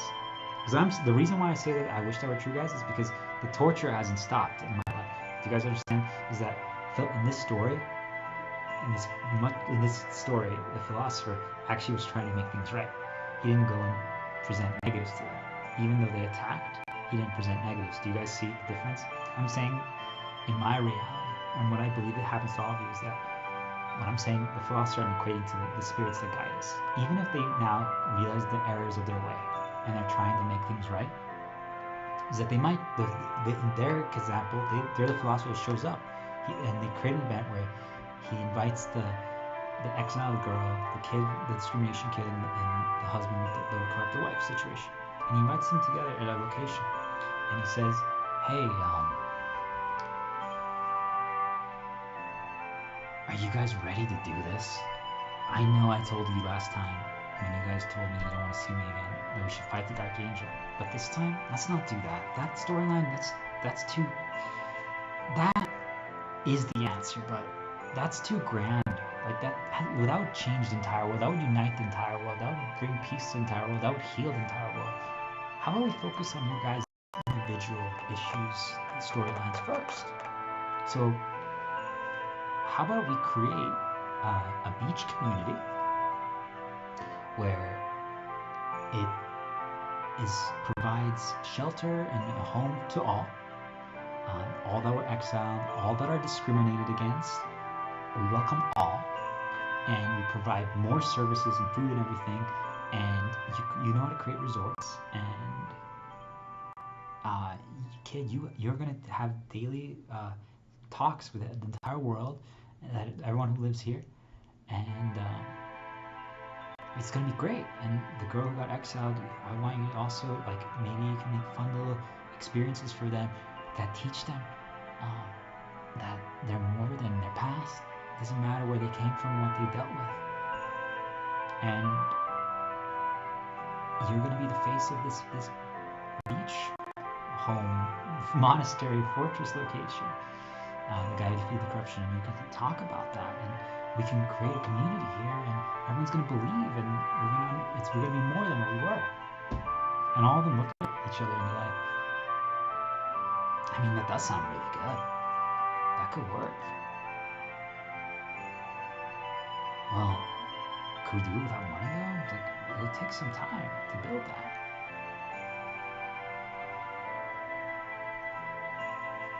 But you betrayed us. Yeah, and all of a sudden, shadow versions, dark versions of the philosopher show up right behind all of them. Now do what I said. Oh my gosh, he's betraying us again. See? And they defeat the dark versions. Like, I know. And then they are like, that's it, philosopher, we'll never listen to you again. And the philosopher just teleports. You guys see, like, that's what actually ends up happening. Is that I'm saying that we all individually, for an extended period of time, give up. Because we don't trust anymore in the system, the guidance system, or whatever it is that gave us belief that made us think that we can achieve. And then over time, it slowly starts, essentially, think of it like it starts apologizing to us. It starts easing us back in. It starts making us think that we've changed. We're not like that anymore. We're not going to destroy you anymore. We're not going to bait you anymore. We promise. We didn't know what to do. So you're like, I don't know. So then something harmless happens. Like, let's say they all got invited to this event. They didn't even know it was, let's say, the philosopher that invited them. They all got invited after, like, they had a success, each one of them. Like, maybe the kid had his first successful lecture. A kid actually came up and said, I now believe that all of us are equal. I just told my friend over there, he's a half-elf, and I told him that he or she is equal to me. And he's like, yeah, my lecture worked. And the girl is like, all of a sudden, I'm thinking like, Noah shows up to the exiled girl's place, and she's like, hey, I heard of your story. Your postcards are getting like spread around, and copies are being. She's like, wait, what? She's like, yeah, I read your story about how we are more than where we come from, our location of origin, and I've also was exiled, so I thought I could come here and learn from you. She's like, oh my gosh. And the husband that defeated the corruption, all of a sudden, one of the executives steps down and actually releases a manifesto. And his girl decides to donate all of their 5 years of their income. So now they actually are in poverty, but they decide they're going to create a little beach. They just live on the beach, and they're going to start over fresh. And he's like, oh my gosh. They're like, so when you know that my girl and I were reading your emails every single night. We didn't say anything because we were afraid of the punishments, but we were reading them every single night when we would have dinner. And we believe. I'm sorry we didn't stand up with you earlier. And he's like, oh my gosh. Is this really happening? I'm causing change. And so you see, when that happens, then all of a sudden, then maybe actually what happened is the philosopher got to all those. The philosopher was spreading the postcards. That's where it would go. The philosopher was the one spreading the postcards. The philosopher was the one who pulled that kid aside another day and said, hey, I want to talk to you about something. And he made like a little game out of it. Because what you're going to realize, guys, is that children just need to learn through games. They just can't understand the complex topics yet. They can get there, but they can learn through stories and games, but you have to make it fun for them. Because you keep interrupting their focus so that they can get the lesson. Because otherwise they get deviated. But you can teach them a lot. You can teach them a lot through making a game. And he successfully teaches the kids. So then you see that the discriminated kid actually thought it was just all his lecture. It was actually because the philosopher had helped and intervened. And the philosopher is the one who actually pulled aside that executive's girl and was like, hey, I used to be an executive, and I read these emails. Have you guys been seeing these emails? And he talks it through with them, and then they started reading it, because before that, they didn't even give it a chance. So you see, he presented the seed that made them give something a chance. And because of that, it caused, you guys see, like, but none of them know that. But then he did all those things because he wanted them to come to the reunion event so that they could propose the idea of creating the beach community that solves all three of their issues. What I'm trying to get all of you to realize is that, you see, that sounds amazing. But the part where you see, like, our belief system starts getting reconstructed because it crumbles. The tower crumbles, and then it starts getting reconstructed because good is actually temporarily allowed. But what I'm saying, guys, is that for the first time ever, then you start believing again. And what ends up happening is that if we do believe, or we start trusting again, that we'll do. It will actually take a risk. It will actually try again. It will go outside and we'll start trying to create an actual impact, an actual change in the grand storyline. And what I'm telling you guys, though, is that if you do try, if it's not what they intended, so if all of a sudden, like, let's say they're at that event and the guy's like, I don't want to actually create the beach resort anymore. Instead, I want to do it like a forest, a dark forest with water perhaps. And the girl, the exile's like, yeah, I think that's really good. And I would join you in creating the forest thing. And the kid's like, I can't leave my sister, but you know what? Could you guys could I write like some stories that you guys can share at your location in the forest? And they're like, yeah. So then when that happens, you guys see they still decided to do something. They still decided to try something. You guys see, it wasn't what got suggested. It wasn't what got built up. It wasn't what got guided. It wasn't what was made to happen. So all of a sudden, the philosopher now is like, no, you were supposed to do the beach thing. It was the solution to everything. Do you guys understand? It was the solution to everything. Why didn't you do it? And remember when the whole betrayal happened was stabbing the girl who had no voice, because they didn't do the Hyrule Castle Marketplace before fighting the Dark Angel.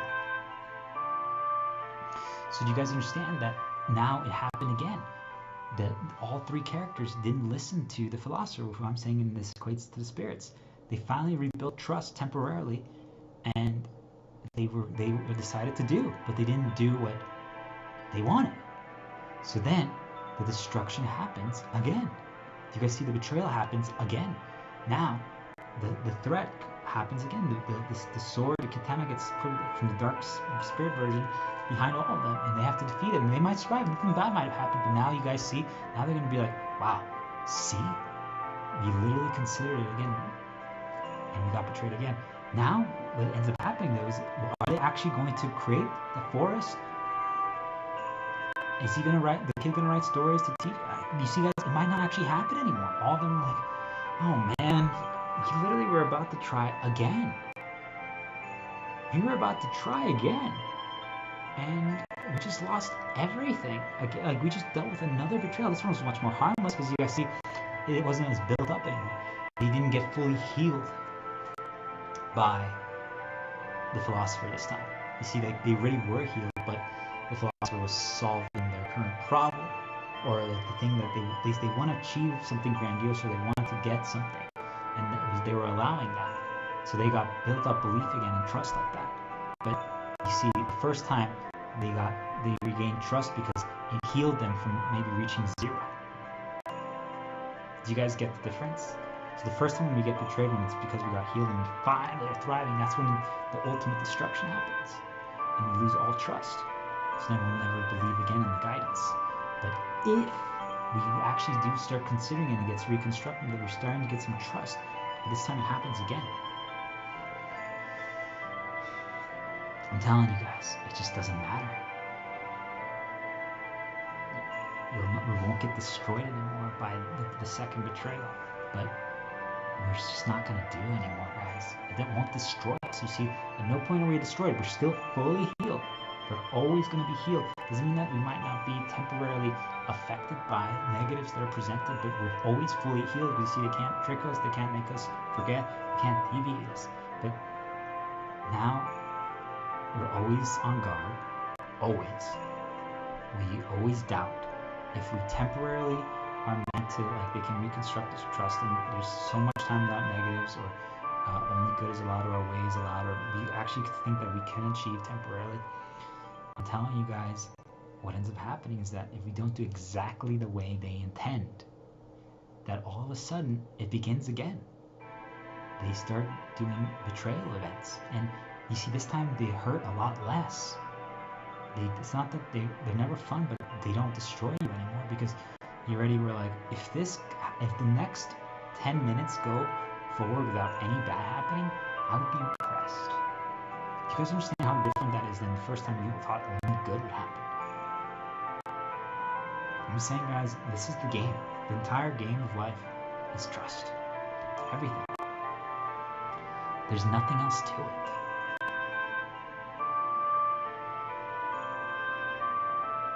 That story conceptualizes everything that I'm going through, but everything that each and every one of us is going through. It's the answer. It's why it's so difficult to operate again, to finally do. All right.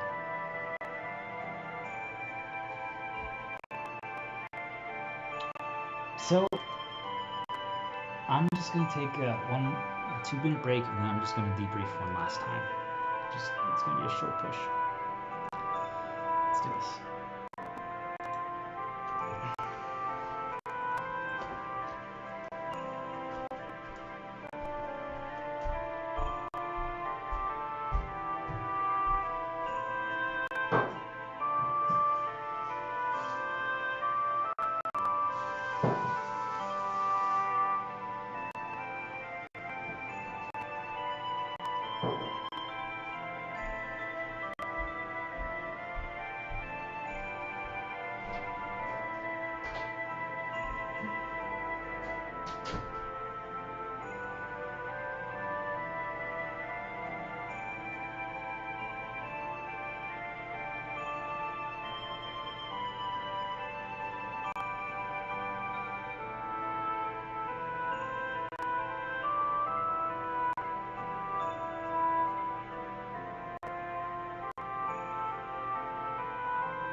Let's finish up. So I want to begin this last part with first saying that there's no answer. I don't have an answer. Not because I don't want there to be one. While I was talking it through, I'm like, yeah, I mean, I guess we really should just try. I really do want to talk about this part. Maybe we should just try, is my feeling. And I know that it's both my own and theirs, just so people understand. This is an interesting development to consider. When people understand is that it actually is both my own voice and theirs. I know there's darkness present that's always trying to stop me regardless, but I'm telling you guys, it's real. I actually now believe that I do agree. Like, because when I even talked about that example, I'm like, all the characters should just do. Like, you guys understand? I'm just like, they should just do. It doesn't matter. Don't be stopped by the betrayal. But what I want all of you to understand is that it's real, though. That if you deviate from what they want, that they attempt to destroy you again. And that's not fun. Do you guys understand? It's not fun. Because you now know that anything you try, if you ever accidentally deviate from how they intended it to go down, the entire process, then you will get destroyed again. But you see, the part where I was talking about that made me excited is that I know that I can't get destroyed again. Yet, I can suffer. That part is real. But I can't get destroyed anymore. I can't. That's impossible. But I can suffer immensely. That's not fun. Do you guys understand? That means that I could do.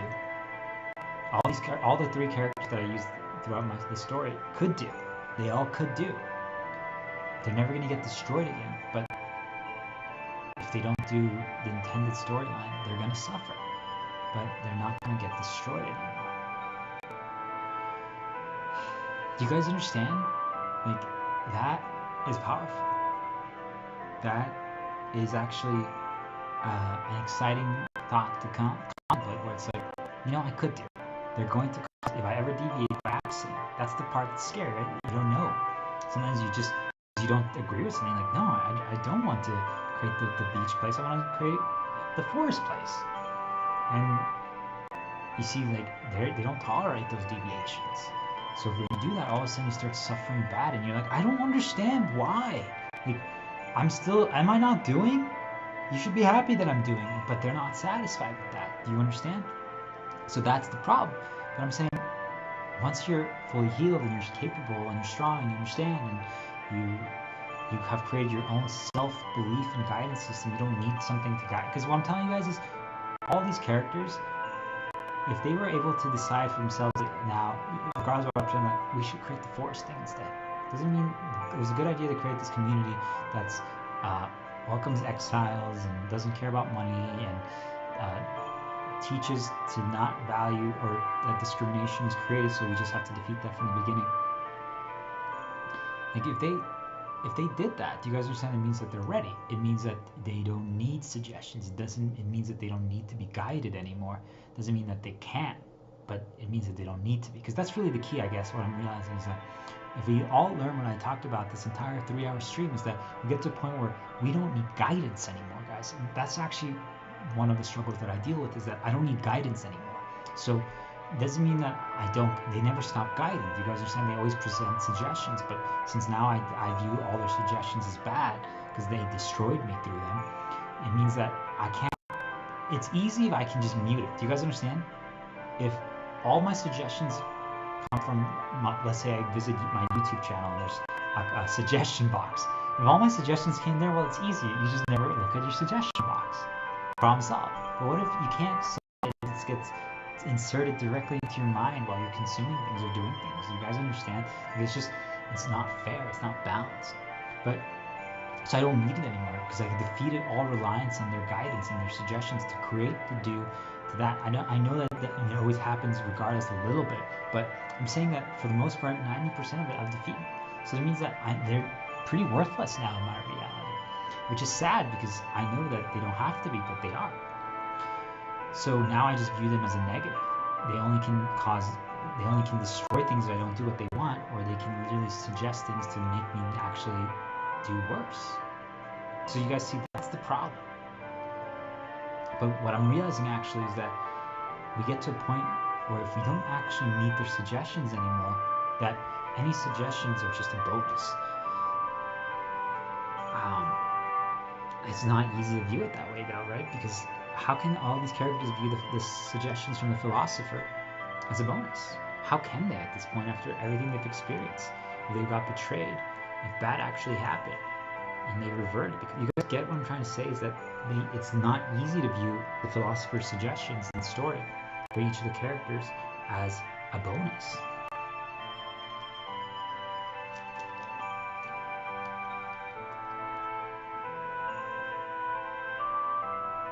It's not easy. But it's the answer. You have to view the suggestions as a bonus, but how can we? And I'm saying we'll never fully be able to. We just have to do our best to minimize that. And just be like, well, anything that suggests, even if it's a positive, it's just a bonus. That's not easy, guys. So I'm saying that focusing on that would be the mistake. The real answer is there is none, but knowing if all the three characters in the story, exile girl, discrimination kid, and corruption wife, all decided, hey, you know what? No matter what happens, we can't get destroyed anymore. We could try. Doesn't mean we should, but we could try.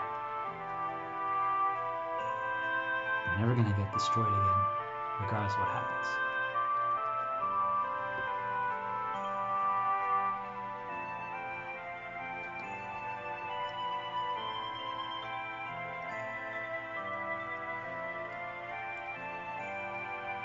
Does that make us want to try? That's a different question. But you guys see, it's a weird thing because you have to actually defeat that when the philosopher shows back up and suggests things, good or bad, by the way, it doesn't matter. You have to defeat that you get consumed by it. That you're like, I know it's you, philosopher. I'm not going to listen to you. You're just trying to destroy me again. Or you're just trying to deviate me by thinking that it's good, but then you're just going to bait me after I start trusting you again, and then you're going to cause bad. What I'm saying, guys, is that says you don't ever need to do their path anymore. You see, you just now know, like, if it doesn't work out, well, it means they either destroyed you intentionally or I don't know. I guess I'm going to stop there. I'm not going to go further on the path. That was bait, but you can see, like, this is why it's so difficult. Think about what I just said. I'm like, I just know that they were baiting me now. It never ends.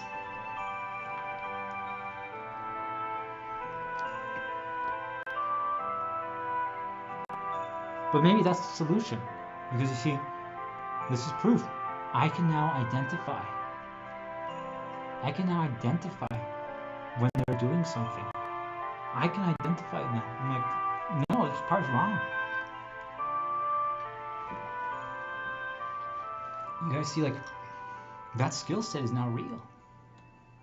All the characters in the story now can be like, philosopher, we'll take your suggestions from far away, but we're not going to allow you to get close with your sword anymore.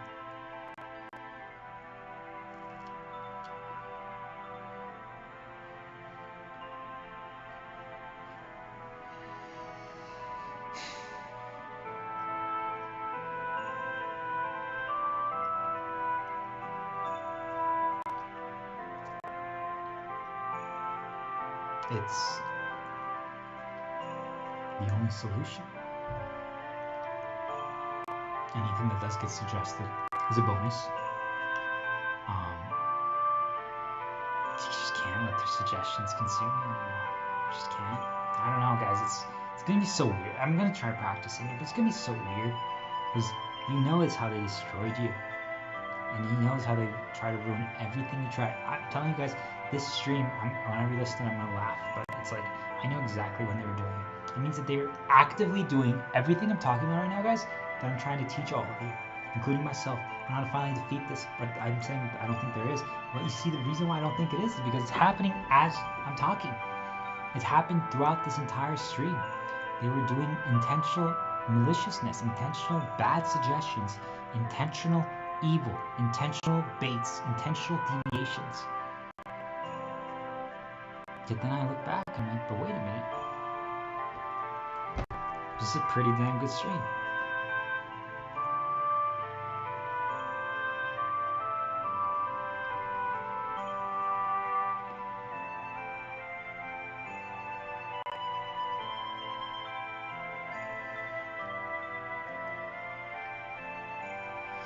You guys see the paradox, the problem, but the good at the same time is that you realize, like, wait a minute, they really don't stop. They just don't.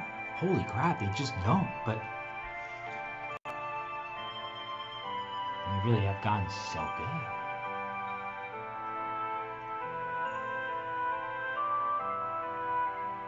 Because what if, see, my problem before was they trick you, right? They make you believe in them again. So then they suggest, like, all right, now do this. I'm saying, in regard to streaming or sharing knowledge, I've now gotten to the point where I do my best. Doesn't mean I always get it right, but for the most part, I would say like 90 correct, 10 off.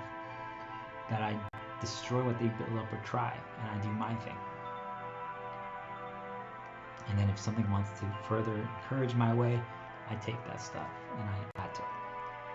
But if you guys see, like, in a way, I guess that is actually really cool, because if I would be only getting good throughout these entire streams, and then they're encouraging me to talk about this, and then talk about this, and talk about this, well, then wouldn't I be vulnerable again to, I didn't know, the destruction of it? Because you see, what I'm saying, guys, is if you're only getting good, that's when things get dangerous. Now, it's how it should be, but you see, I guess maybe that's where I've been getting stuck. Maybe that's where the characters got stuck too in my story. Is that we want only good after we got betrayed. We want only good after we got betrayed. Because we know that there's no reason for there not to be. But then we don't only get good. And we just never try again. Do you guys understand? We just never try again. And then anytime we are only getting good, we now view it as a bait. Because I'm not gonna let you fool me again.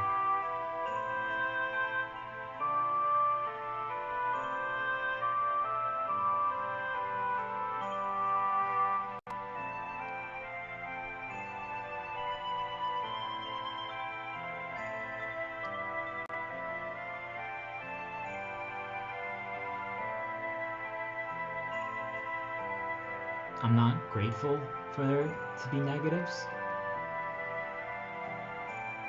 but in a way, I guess it makes it easier not to have to trust their guidance anymore. So I guess in a way, now that I'm thinking about it, guys, now there's like an epilogue in all three characters. You get to see, and they all achieved something, guys.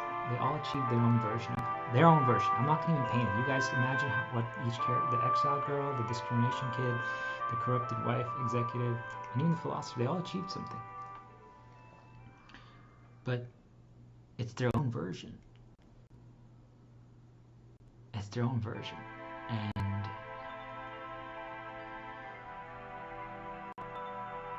but all of a sudden we get to see what each character is doing and accomplishing. Think of, like, there's like a little bird. I'm thinking like Link's Awakening. And it like flies like seagulls, and it flies and it lands by each character. And like the discrimination kid's like, hey, little bird. And the exile girl's like, oh, look, a bird. We haven't had a bird here in a while. And the corrupted wife executive guy is like, oh wow, sea bird. Reminds me of the beach. And you can now temporarily see what they decided. And what each and every single one of them decided was that for the first time ever, they broke free from the guidance that the philosopher gave them. They weren't reliant on the guidance of the philosopher anymore.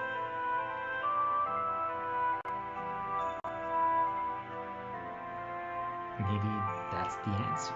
Maybe that is really it, is that even though once in a while the philosopher stops in from distance and just waves at them, and they are wary, right? They're looking at them like, but he just like gives them a thumbs up, and they're like, alright.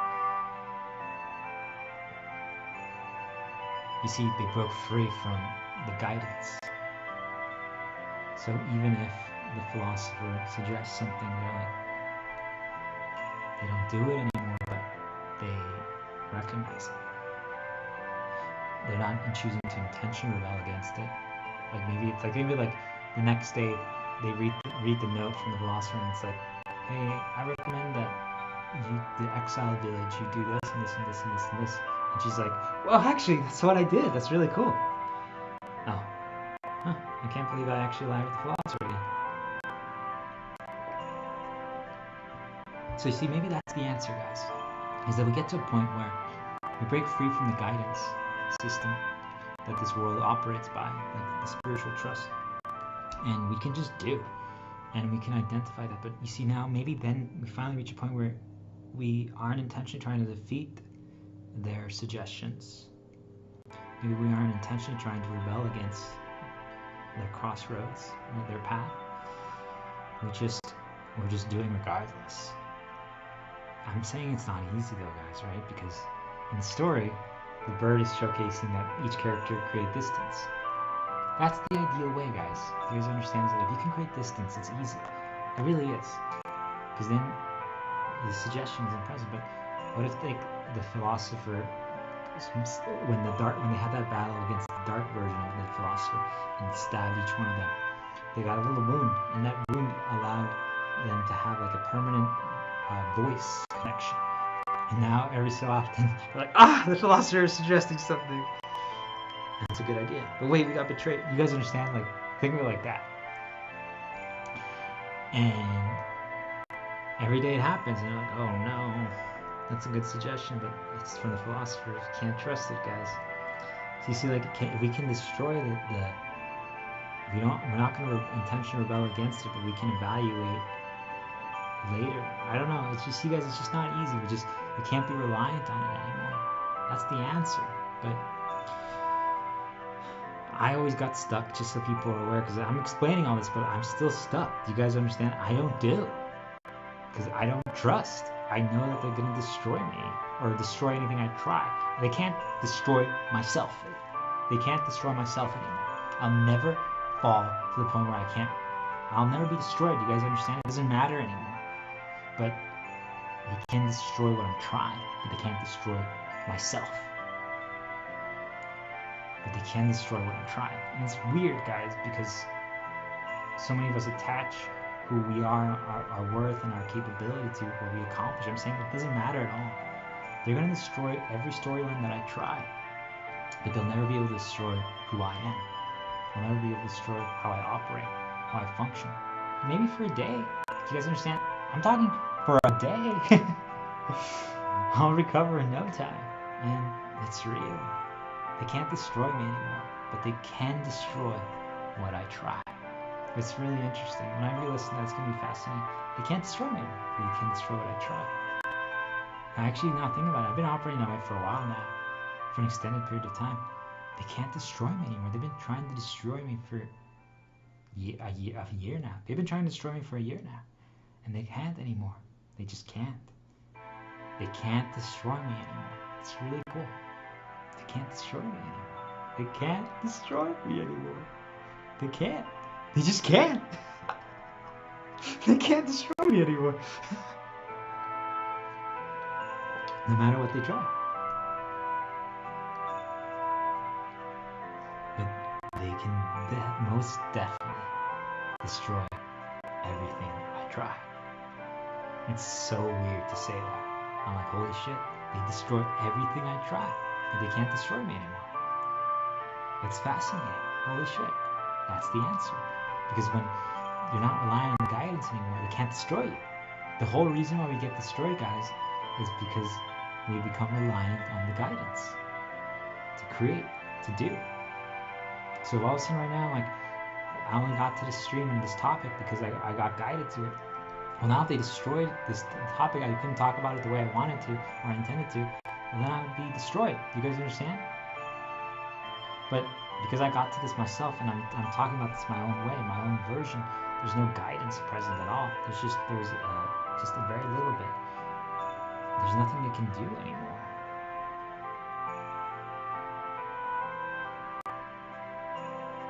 It's really interesting, guys.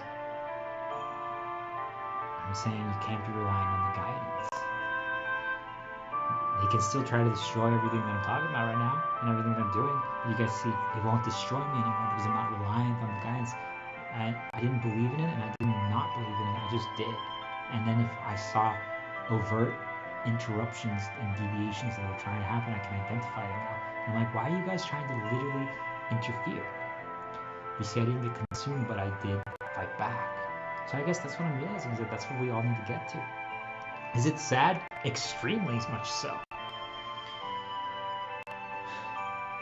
But I'm telling you guys, it's the entire game. It's just we have to defeat the trust system. We can't trust them anymore, but we can't also operate in a perpetual state of distrust. We just have to just be.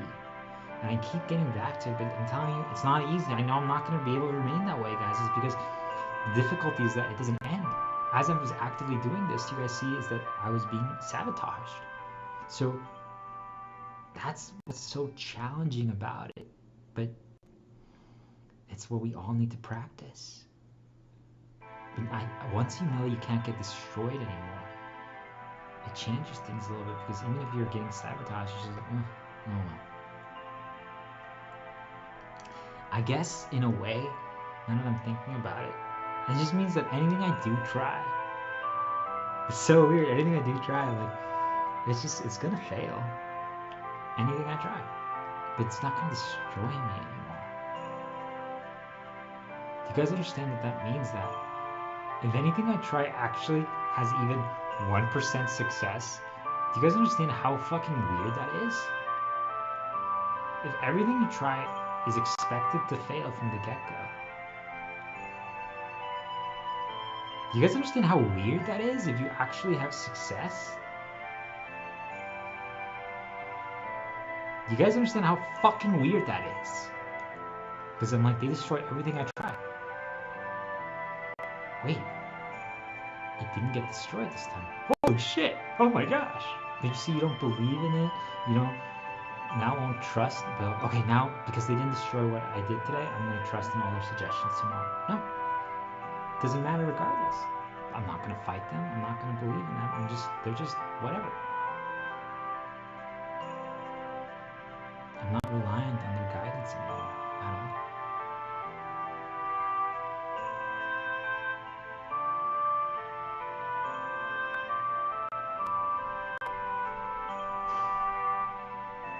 I'm telling you guys, it's not easy. It never will be easy, because once you realize that they guaranteed trust in something so that they could destroy us, and that's how they did, you guys, it's just you'll never believe again. And then slowly they make you believe again, and then things happen again. Do you guys get it? It's not an accident. And the whole point is to just try to get you to the point where you believe in their suggestions again. But it prevents us from ever doing again if we don't trust. We just will never do, guys. I promise all of you. And it's not about personal. It's about in the things that guide us inherently within us. I hope that for myself, I realize that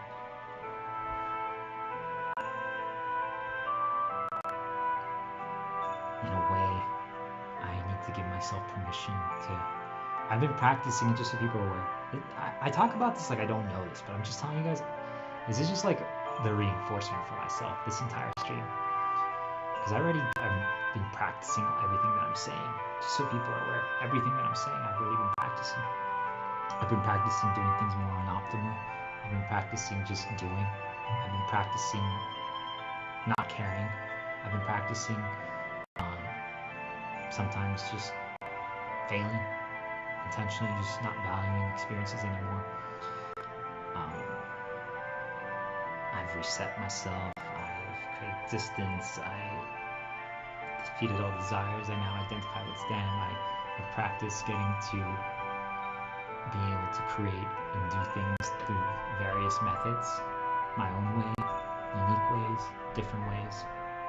I can change on a whim, and it makes me proud, but I know that I'm still not immune to danger when they start bombarding me with suggestions. That part will never go away, but now I know that the solution to that is just to remember that we can never get destroyed again. They can destroy what we do, but they can't destroy us. And that is weirdly reassuring. And I hope that one day all of you will join me in understanding that.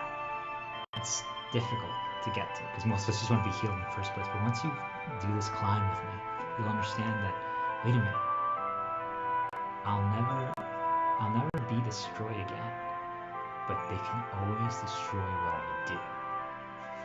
And the more it happens, do you guys get, the more it happens, the less weight and value we put to things happening, things that we do. It means that I can just keep doing things, and every time I do something and destroy it, I'm like, all right. You guys see eventually, it's not, you guys understand that's extremely sad. It's sad, it shouldn't be that way, but it's gonna get to the point where everything we do, we don't value. People are like, does that mean that you don't care about it? That it doesn't matter? That you're gonna do terrible? I'm like, no. It doesn't mean that at all. But it just means that we don't grade ourselves. I now know that anything I try, anything, they're gonna destroy. And I'm like, damn, think about it. They've destroyed so much in the last year. And we're fine. We're healed. Just so you guys know, this is where I'm gonna end. I now only grade myself on a binary thing, where it's like, am I healed or not? Doesn't mean that I'm always, let's say, like, remember I said it at the beginning, our health 1 to 11.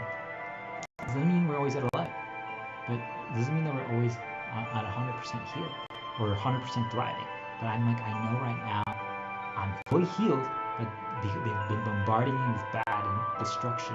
And I'm operating around like a 7 or an 8, and that's fine. You guys get it? It's fine.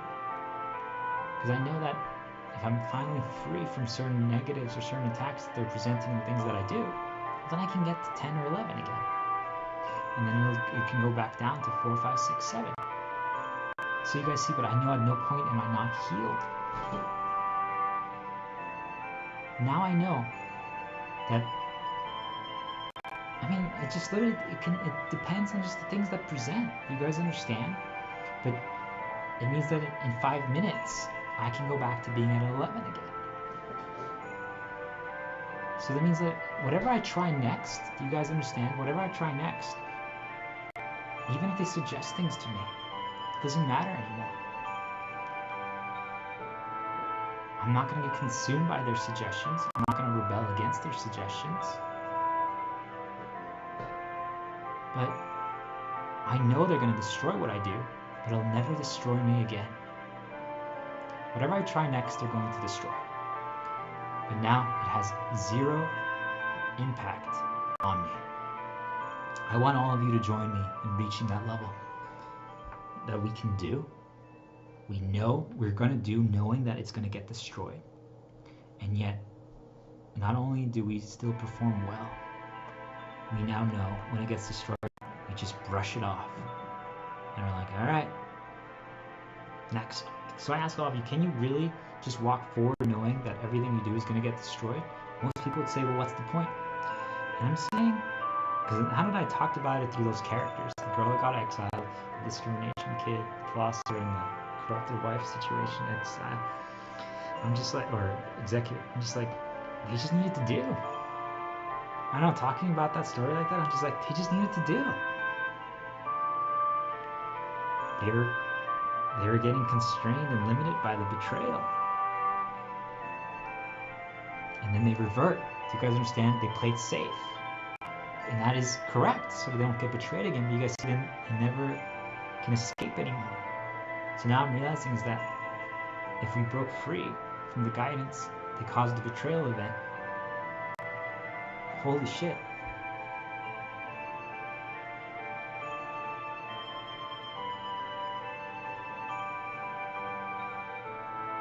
That's what it is. Maybe it's actually we weren't tricked. Maybe we actually weren't tricked. We did get tricked, but what I'm saying, guys, is the betrayal event only happened because we deviated from the guidance.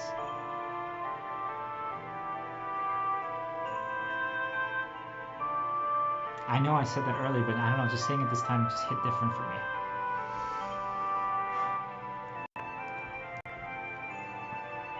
But then, what if it was almost planned, guys? Do you understand? Like, because now they were noticing that we were breaking free from the guidance. So what if they actually planned it in all of our stories? Because they're like, uh-oh, they're not listening anymore all the time. Because if they listen all the time, guys, well, why would we interfere? But if once in a while they're starting to question, you're like, this is dangerous. We need to destroy this before it gets out of hand. So I'm saying, guys, now what I'm realizing, what controlled all three characters in the story that I created on the stream was the betrayal event. Their lack of trust now. And any suggestions that appear reignite the betrayal within them.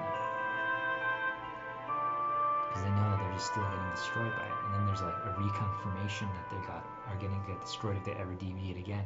It happens. And then when that happens, now they never trust again. They just don't do. Doesn't mean that they're still not doing okay in their personal life. They're not thriving. What I'm saying, guys, is that they'll never achieve more. Now their story's permanently confined. If they just could defeat the betrayal, the trust. So what do you guys think now? Are you guys starting to piece things together? Are you guys starting to realize that something built you up to guide you, to make you believe, and took away all the bad and allowed you to win, only to then, and then when that happened, you never believed in yourself anymore because they had successfully made you think it was you, so you trusted your own voice. Now you don't trust anymore,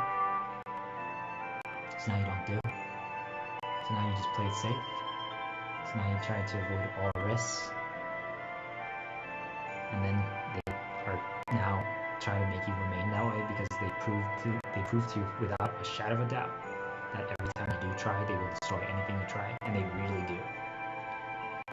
Hoping to destroy you, but it doesn't destroy you anymore. But they still destroy whatever you try. So you're like, well, what's the point?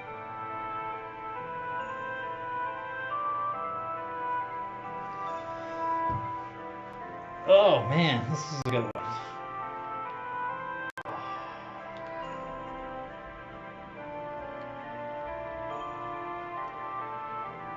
So what's the answer? We have to break reliance on guidance. When it gets suggested to us, we can't fight it. We don't have to listen, but we can't fight it. We can do it if we want, but we have to be just satisfied that whatever we do next is going to be destroyed, whatever we try. Because imagine then, because then it means that you can do their suggestion or you cannot do their suggestion. You just know either one is going to, you just go through like, well, whatever I try is going to be destroyed. You guys understand? It actually counters them. This is actually the answer. If you do their suggestion or you don't do their suggestion and you go into believing that it's going to get destroyed, that might actually be the solution. If the three characters are like, well, yeah, let's create the beach thing. It's going to get destroyed anyway. We're going to get betrayed by the philosopher. Oh, yeah, let's create the forest thing. It's going to get destroyed anyway. Let's do that. What are they going to do, guys, at that point? If they destroy it, then like, oh, there it is. We expected it already. Because it's only the distinction from that we thought it was going to succeed to it doesn't. If we always think it's just not going to succeed, we're like, all right, then that's that. I expected that.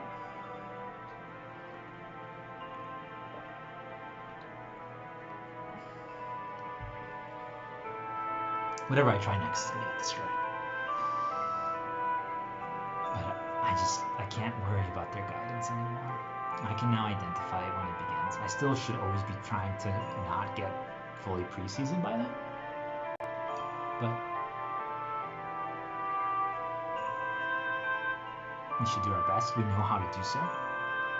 But whatever we try next, it's going to get destroyed. I don't know. No, in this oddly satisfying way, guys, that brings me peace. Keep practicing.